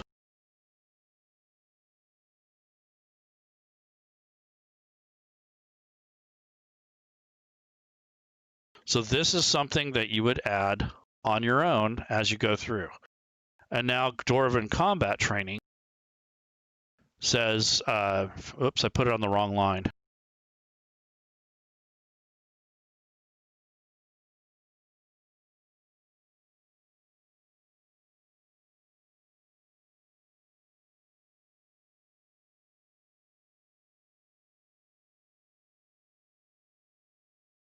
So that overrides your restrictions.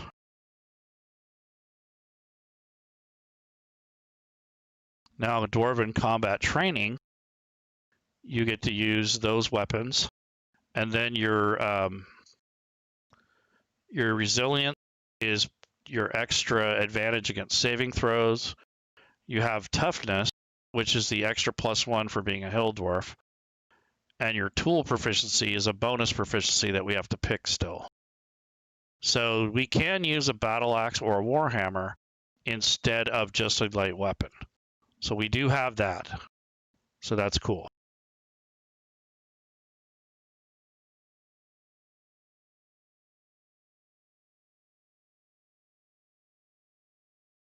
Yeah, we try to use monster races, and they just don't, unless they're actually humanoids, in which most of those are covered. Building them in Fantasy Grounds would take a lot of extra work. I don't think it's worth the time to build something like that, because you have to build the whole entire race, and then you have to code all the traits. It's really not worth the time, especially if you're only going to use it once or twice. But if you want to make a whole module of them, yeah, I could see that.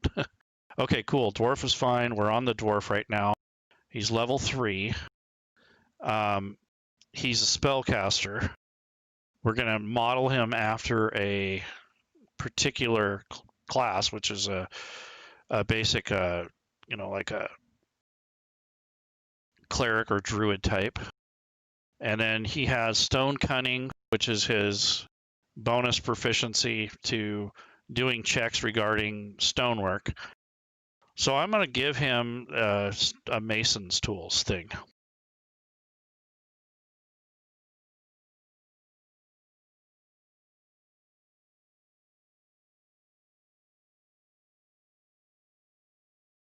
So he has mason's tools, so he knows a lot about stonework, and that kind of goes hand in hand with his stone cunning. And in his skills area, I'm going to add the mason's tools so that in case he uses them and craft something or repair something. So I'm going to go ahead and make him proficient.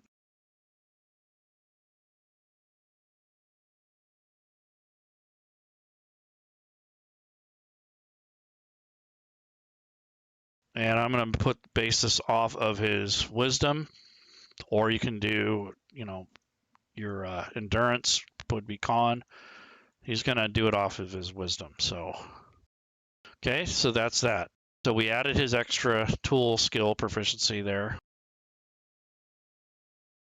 And he has a beginning of his inventory. So he has some of his clerical things or his healing priestly things. Yeah, so he has that. And then when we pick his class equipment, we'll drag that over. And this is from a module. It's third party. So I'm going to pick the cleric starting equipment.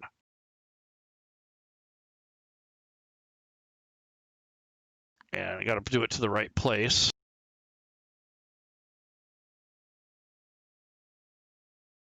Okay, so that just added all this stuff here. And he automatically, he gets a shield. He gets scale mail. Well, can't really be that proficient with it. Let me look at it's medium armor, and he gets disadvantage on stealth. So I probably would change that out for like leather or something like that. Or maybe studded leather would be fine. And then he has a shield. And then he has, for a weapon, he has crossbow, which is fine. And what else? And he has a mace. So we can give him the warhammer instead of the mace. So that's what he has. And scale mail's a little much, so I'll probably just bring that down to studded leather. That'll be okay.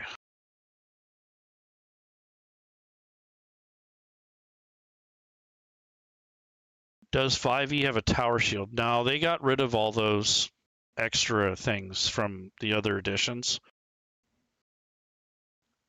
No, it was just throwing out ideas. Okay. Yeah. So, yeah, shields only add +2 in 5th edition. They don't have them as broken down or as advanced as they are in Pathfinder. They're very generic. It's just like shield or no shield. They don't care what it is. I personally like the buckler shield and, those sort of things, but, because that added +1, which isn't overkill. All right, so basically we have their gear, and I need to bring over the mason's tools. So that's not automatically added. So I have to go to items.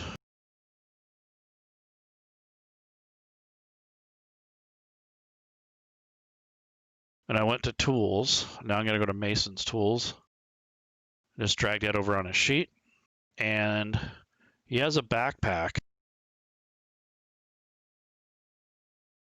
which I've just changed a little bit. Okay. And then I'm going to start organizing the inventory shortly. So he has combat training, which allows him to have those extra weapons. He has resilience, which is advantage and resistance to poison. He has the toughness, which gives him that extra +1 per level. He has stone cunning, which is an advantage on history checks related to stonework.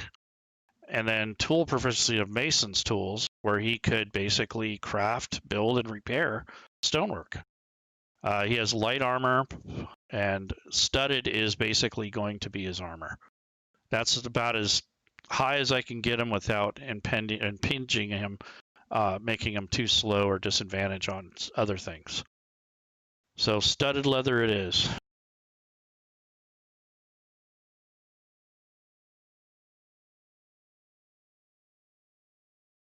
Nobody said it can't be +1, but we'll just put studded on there.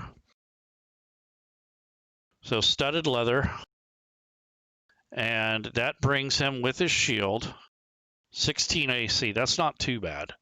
For somebody that's not wearing heavy armor, that's really good.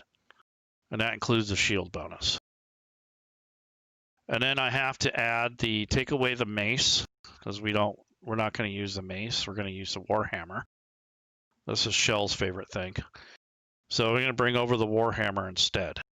And this is advantageous because he's a dwarf. So he doesn't get penalty from that. So warhammer it is. So he's proficient with the warhammer. And it can be one or two-handed, so now you can switch between if it's one-handed use or two-handed use. But I'm going to have to put the shield drop action in here because you don't benefit from your shield bonus if you are using it two-handed. And that's the same thing with crossbow. So if it's two-handed, you don't get the bonus for the shield.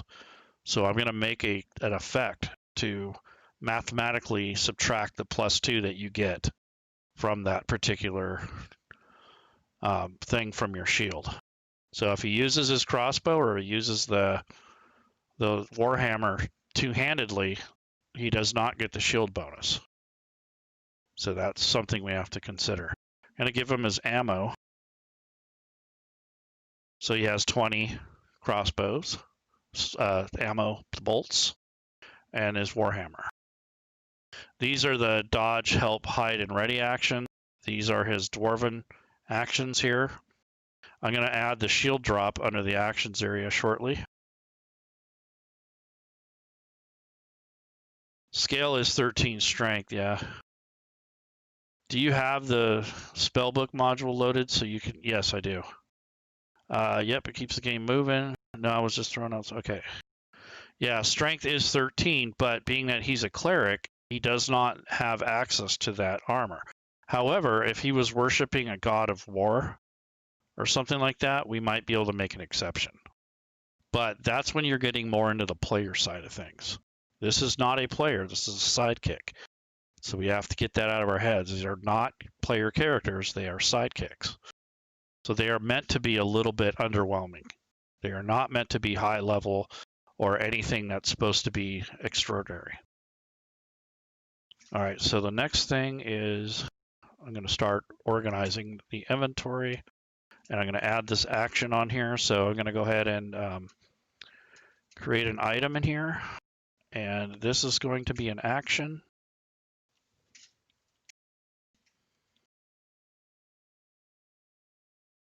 So that's that. Now that I have this made, or partially made, I'm going to call it a shield drop.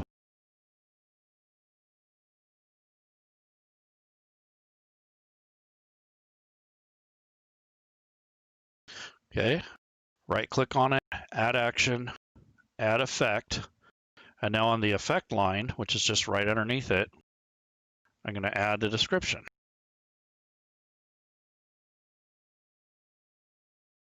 A semicolon after, and the effect is going to be AC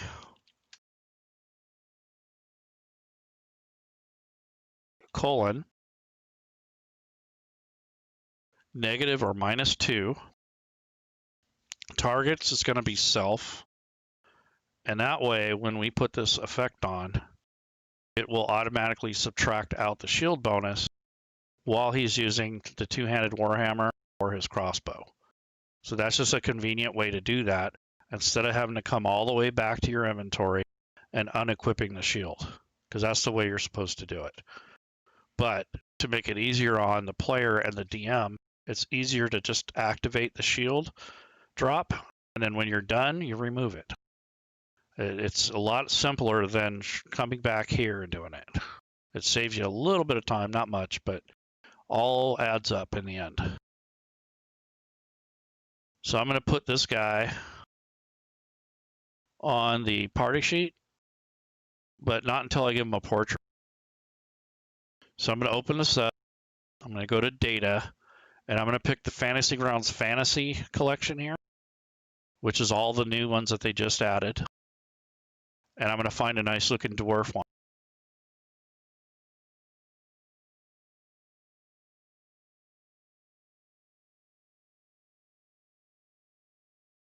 Yeah, so just remember that these dwarves or these characters are not supposed to be, super powerful or anything. Okay, so I'm going to look through here. Oh, here's a good dwarven male. Perfect. So there's our sidekick. So I'm going to add him to the party sheet.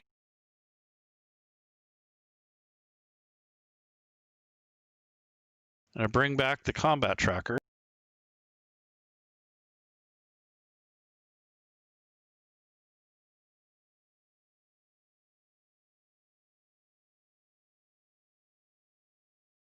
And I'm going to add him to the party or the combat tracker. He's already on the party sheet. So there's our healer. Now I want to, let's see, we already did the shield drop. We already did that. I'm going to look and see what else we get. See, it's Shelter of the Faithful, which basically is role-playing. Spell casting, we'll get to that next. But this is the spell casting notes. So if you have a healer, the spell list is Cleric and Druid, and your base ability is Wisdom. So you can pick from either of those. Spells known. Sidekicks know 2 cantrips and 1 spell of your choice. This is for first level. For recommended first level spell roll for which ones you have. Those would be basically what you have. So a prodigy is a bard and warlock. They have charisma based. So your spell casting ability, okay, so spell focus, the sidekick can use a focus on spell depending on the choice you make on the table. Okay, a priest can use a holy symbol. We'll get that. So let me go to, let's see, actions, inventory, and go to items. And let's see.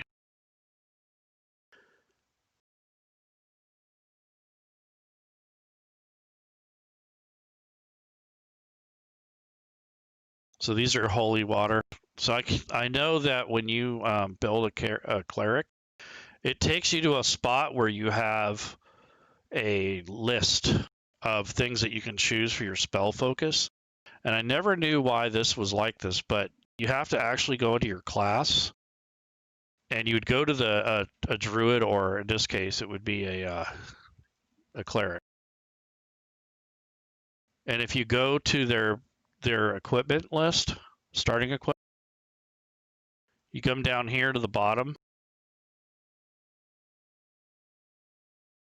and it tells you, what you get for your equipment. There used to be a link, and it would take you to the holy symbols and stuff, and I don't know what happened to that. But it basically has been kind of, I guess, shuffled under the rug. So when we added this background equipment, it added the amulet. So that's what our holy symbol is.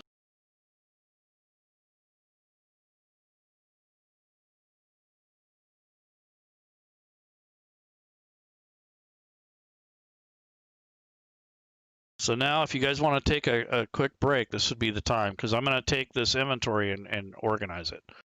So shield is there. I got 2 days of food, a prayer book.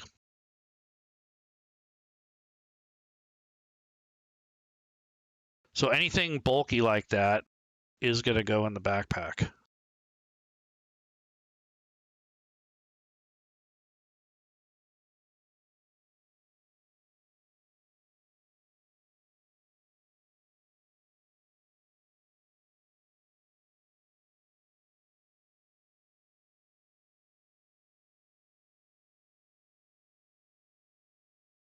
I just drug over a case so we can store the crossbow bolts.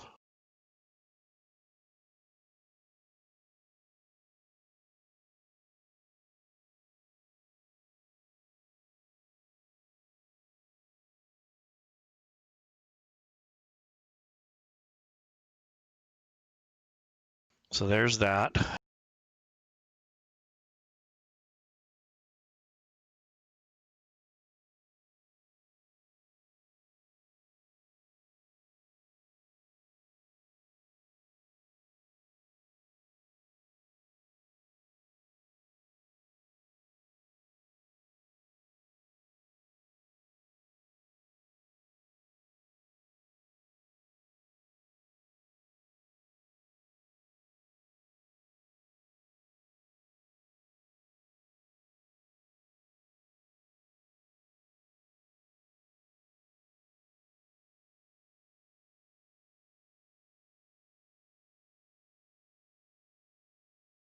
So I pretty much got all this stuff broken down.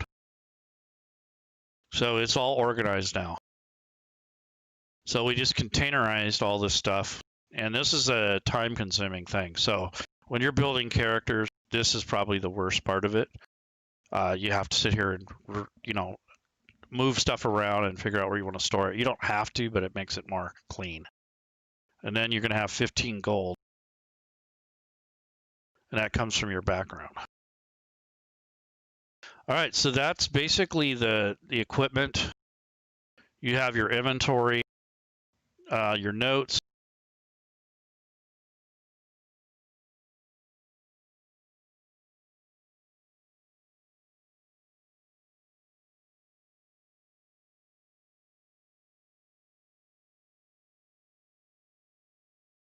So he's lawful neutral.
Okay, sorry about that. Let's see, lawful neutral. We haven't picked a deity yet.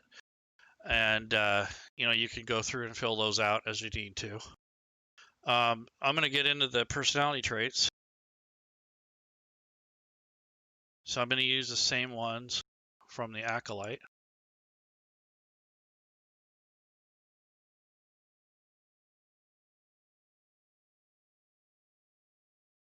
So I can find a common ground, which is cool. I like that one. And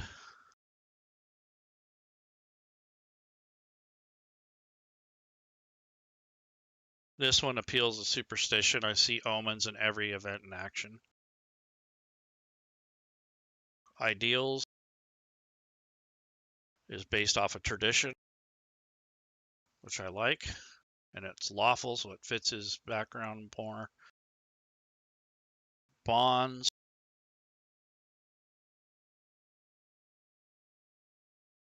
He says, I will someday get revenge on the corrupt temple hierarchy who branded me a heretic. So that may be something cool to play into the sidekick. Might have to help him. I put too much trust in those who wield power within my temple's hierarchy. There we go.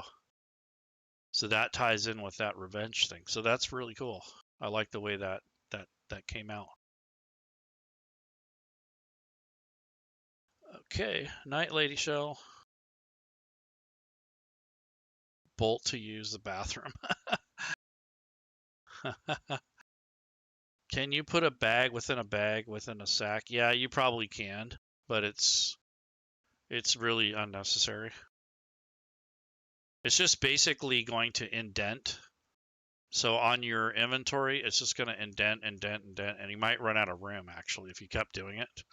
I don't know if there's a limit on it. I've never tried, nor would I want to spend the time doing it.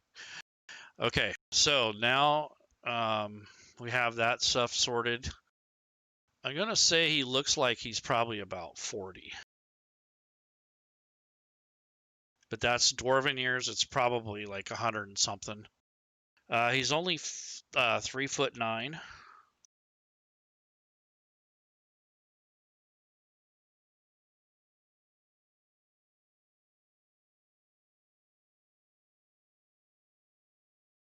3'9", but 220 pounds. He's a little squat little dude.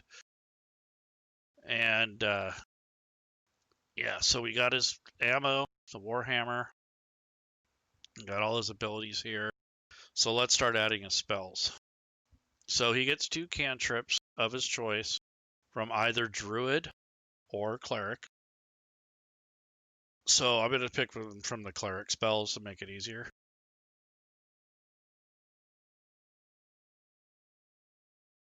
And I'm going to take this spell and go down this list, but I'm going to also change it to 0 because that's your 0 level spells.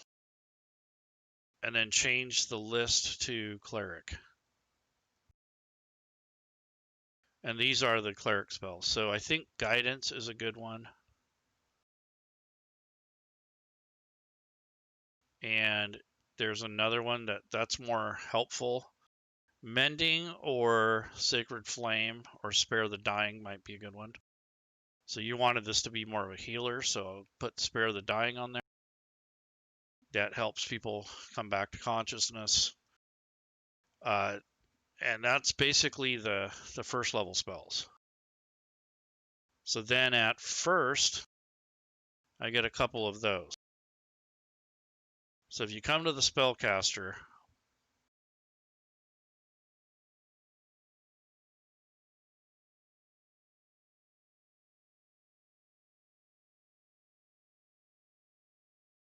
and you go to level 3, you get 2 cantrips, 3 spells known, and only 3 spell slots.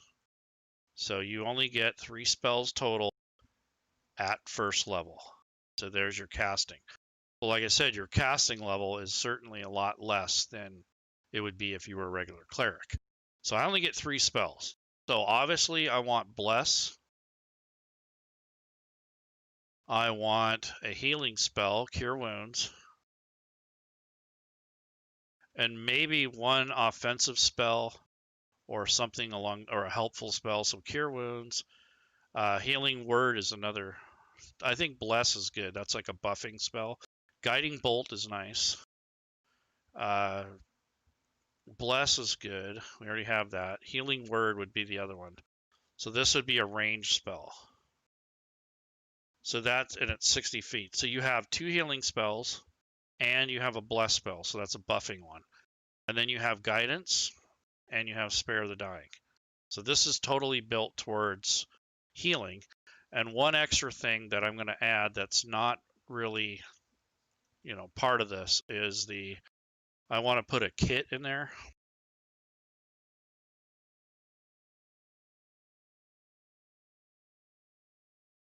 And what it is going to be a healer's kit. So the healer's kit, you get 10 usage.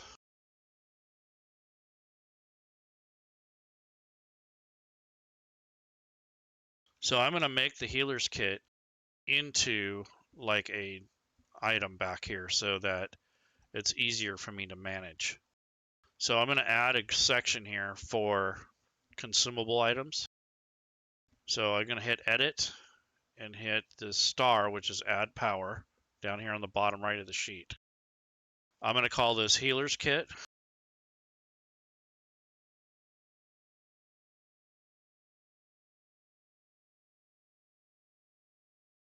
And what I'm going to do is put the description here. So let me get out of the edit mode.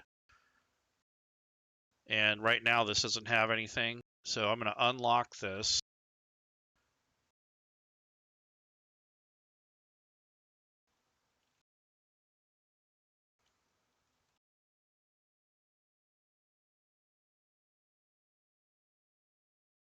So now this item has the description.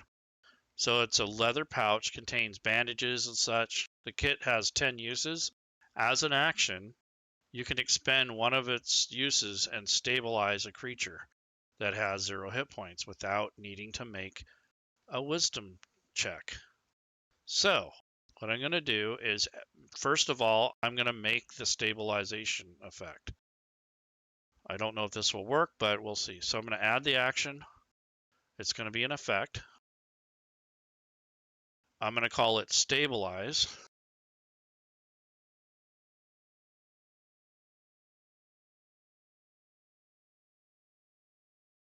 And then I'm just going to write the modifier here. And I'm going to leave this as targets. And then after you use it on your next action, that goes away. So it'll go on to any target, including yourself. And then once you stabilize, it will put the stable effect on once you drag the effect onto the person that's wounded. So I'm going to go to the effects up here. And these are the conditions and effects.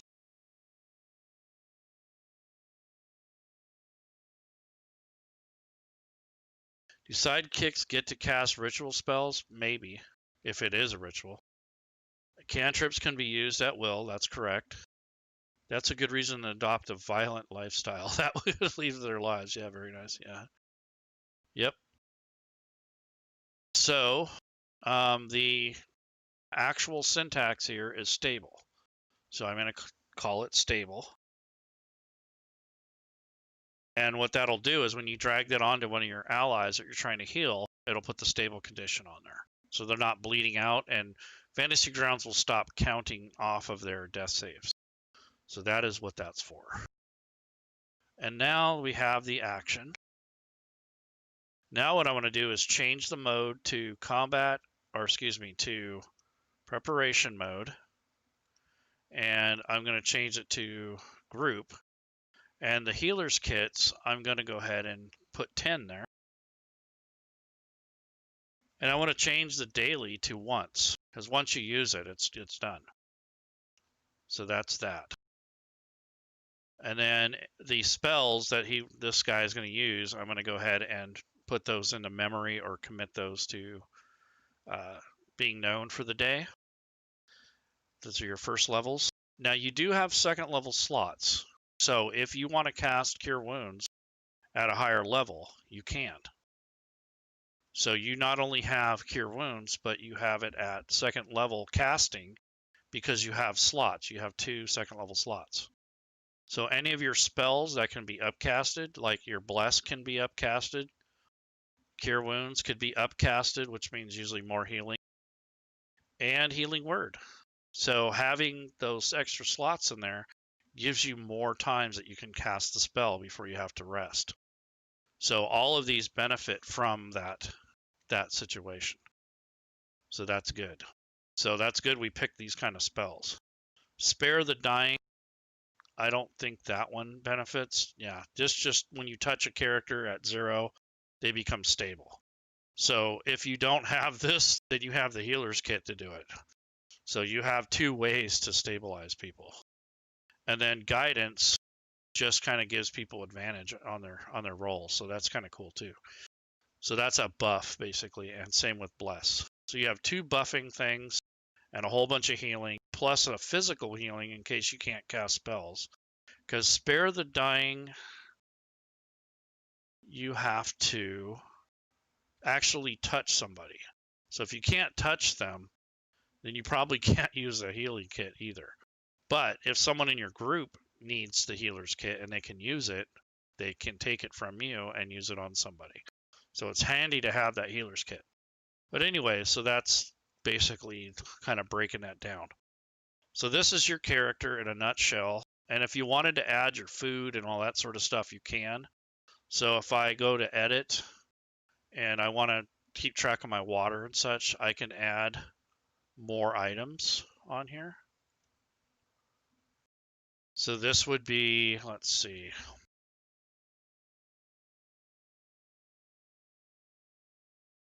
Your rations.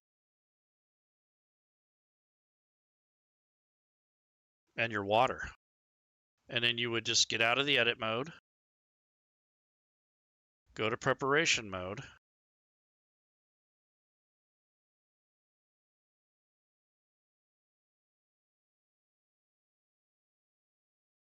and you would change your usages.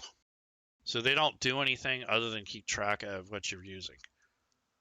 So now you have a spot on your character sheet to check off what you've used. Now it doesn't do anything to the inventory, so you have to manually change that too. But I have water, I have rations, and I have candles. So I want to add the candles because those are a consumable item and they do provide light. So I'm going to go ahead and add another entry for candles.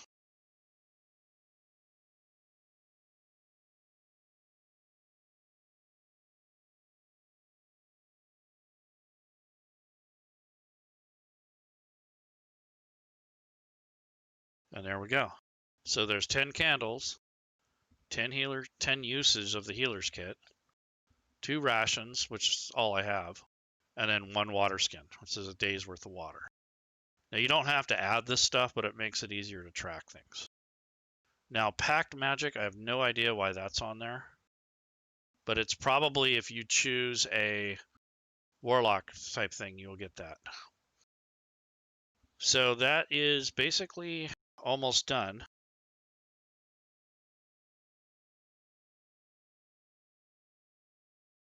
I'm going to speak Celestial, Common, Dwarvish, and maybe Giant. Something random, because you got 2 extra languages. So that's basically a fully built Sidekick healer.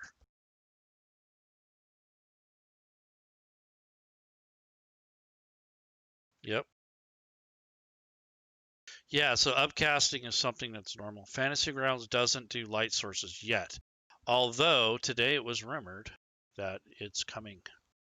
So if you go back and watch today's or tonight's Fantasy Grounds Fridays, and you watch Digital Dave, he did mention that it's on its way. He kind of leaked that a little bit. So I imagine by January, we might have ourselves some dynamic lighting, which would at least give us light sources.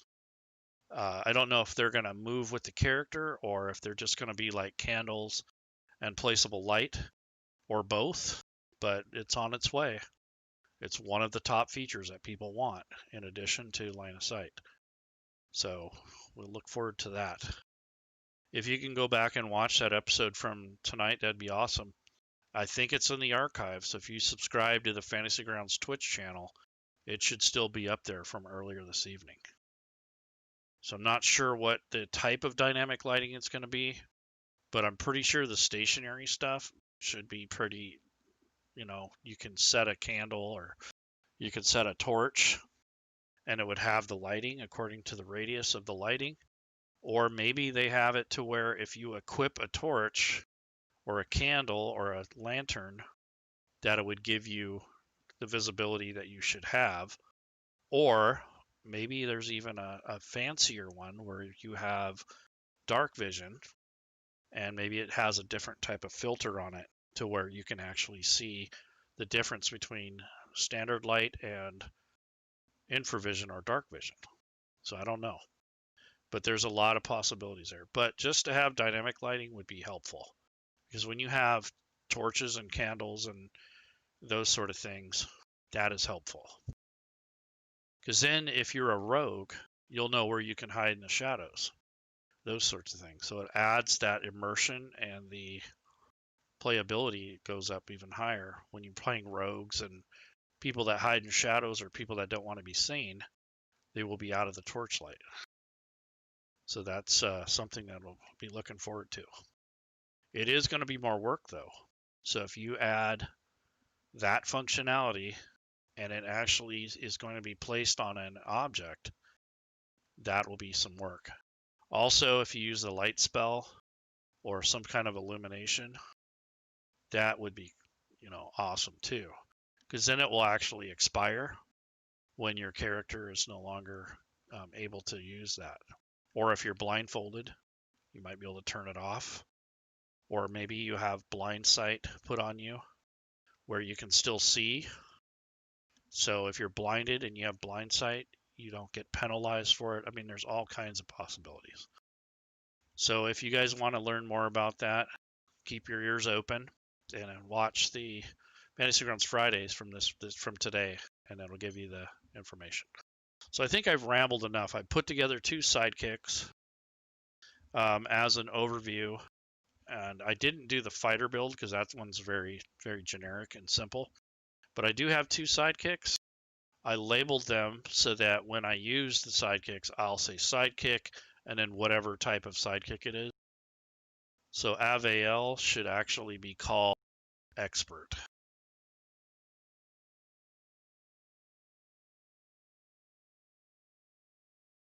Now, if you guys want to make money, I don't know if anyone's done it yet, but to make an expert of each type at every level up to level 20 and make that a module. You don't have to add all this extra stuff, but if you build the base characters of all 3 to 20th level, you're looking at 60 characters roughly, and you would make that a module, and they'd be pre-gens, and you'd never have to build a sidekick ever again, and all you'd have to do is switch out some of the variables. The only problem is when it comes to background and race. So it would be very tough to build that as a base because of that reason. But if you were able to, it would be nice if you can put that all in. But then if you imagine, you'd have to have every combination of background, every combination of race. You can't just pick an expert and give it stats because of the way you have to build. So if you do your ability scores first, background, race, class, and level, you'd have to do that 100 different times. However, if you just want to build like a cleric acolyte, a sage wizard or something like that, you could do that. And then people would just have to deal with the race, make them all human or whatever makes sense. But I think that would be a good tool, but I know there's already some out there. It's just a matter of time.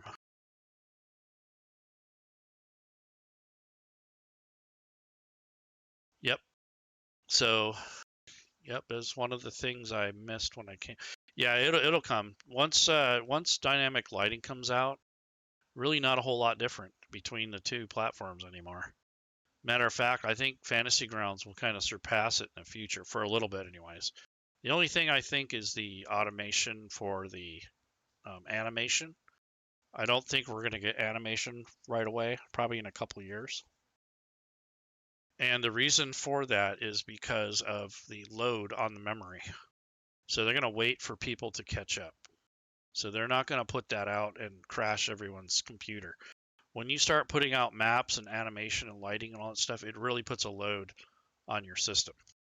So most people that upgrade from Fantasy Grounds Classic to Fantasy Grounds Unity need to keep in mind what your system is capable of, your hard drive space, how much RAM. There is some basic requirements posted on the official forums. But honestly, as a user, my advice as personally, and this is not suggested by Smiteworks, it's just me, I think you need at least 16 megabytes of RAM. That would be the minimum I would work with for Fantasy Grounds Unity. That is just my personal opinion. The other thing is video memory. You need a lot of video memory. So if you have a decent video card that has at least 2 to 4 gigs of video memory, you should be okay. But the more money and time and investment you put in that video card, I think it will help you in the long run. So if you're kind of lagging behind, get the video card. The next thing would be hard drive space. I know laptops tend to run out of hard drive space pretty quick. So if you are using a laptop, get a decent video card if you can, and also get a decent amount of hard drive space. That way, when you're bringing in images and all that stuff, you have room for it because you need the hard drive space. The other thing is connectivity. So when you connect with Fantasy Grounds and you're using it to connect to other computers, you want to try to make sure that you're on a LAN connection. So that's a local area network. That's when you're wired and plugged in. If you use Fantasy Grounds on a wireless connection, especially as the host, you're adding more potential problems, such as constant disconnects, weak signal, poor internet by your players. Maybe one guy can't connect because he's got bad internet, or whatever the problem is. It's usually the weakest link is going to bring the table down. So those are just little tips. All right, so I'm going to get going. I've rambled enough. You guys have a good night, and hopefully this helps some of you. Good night.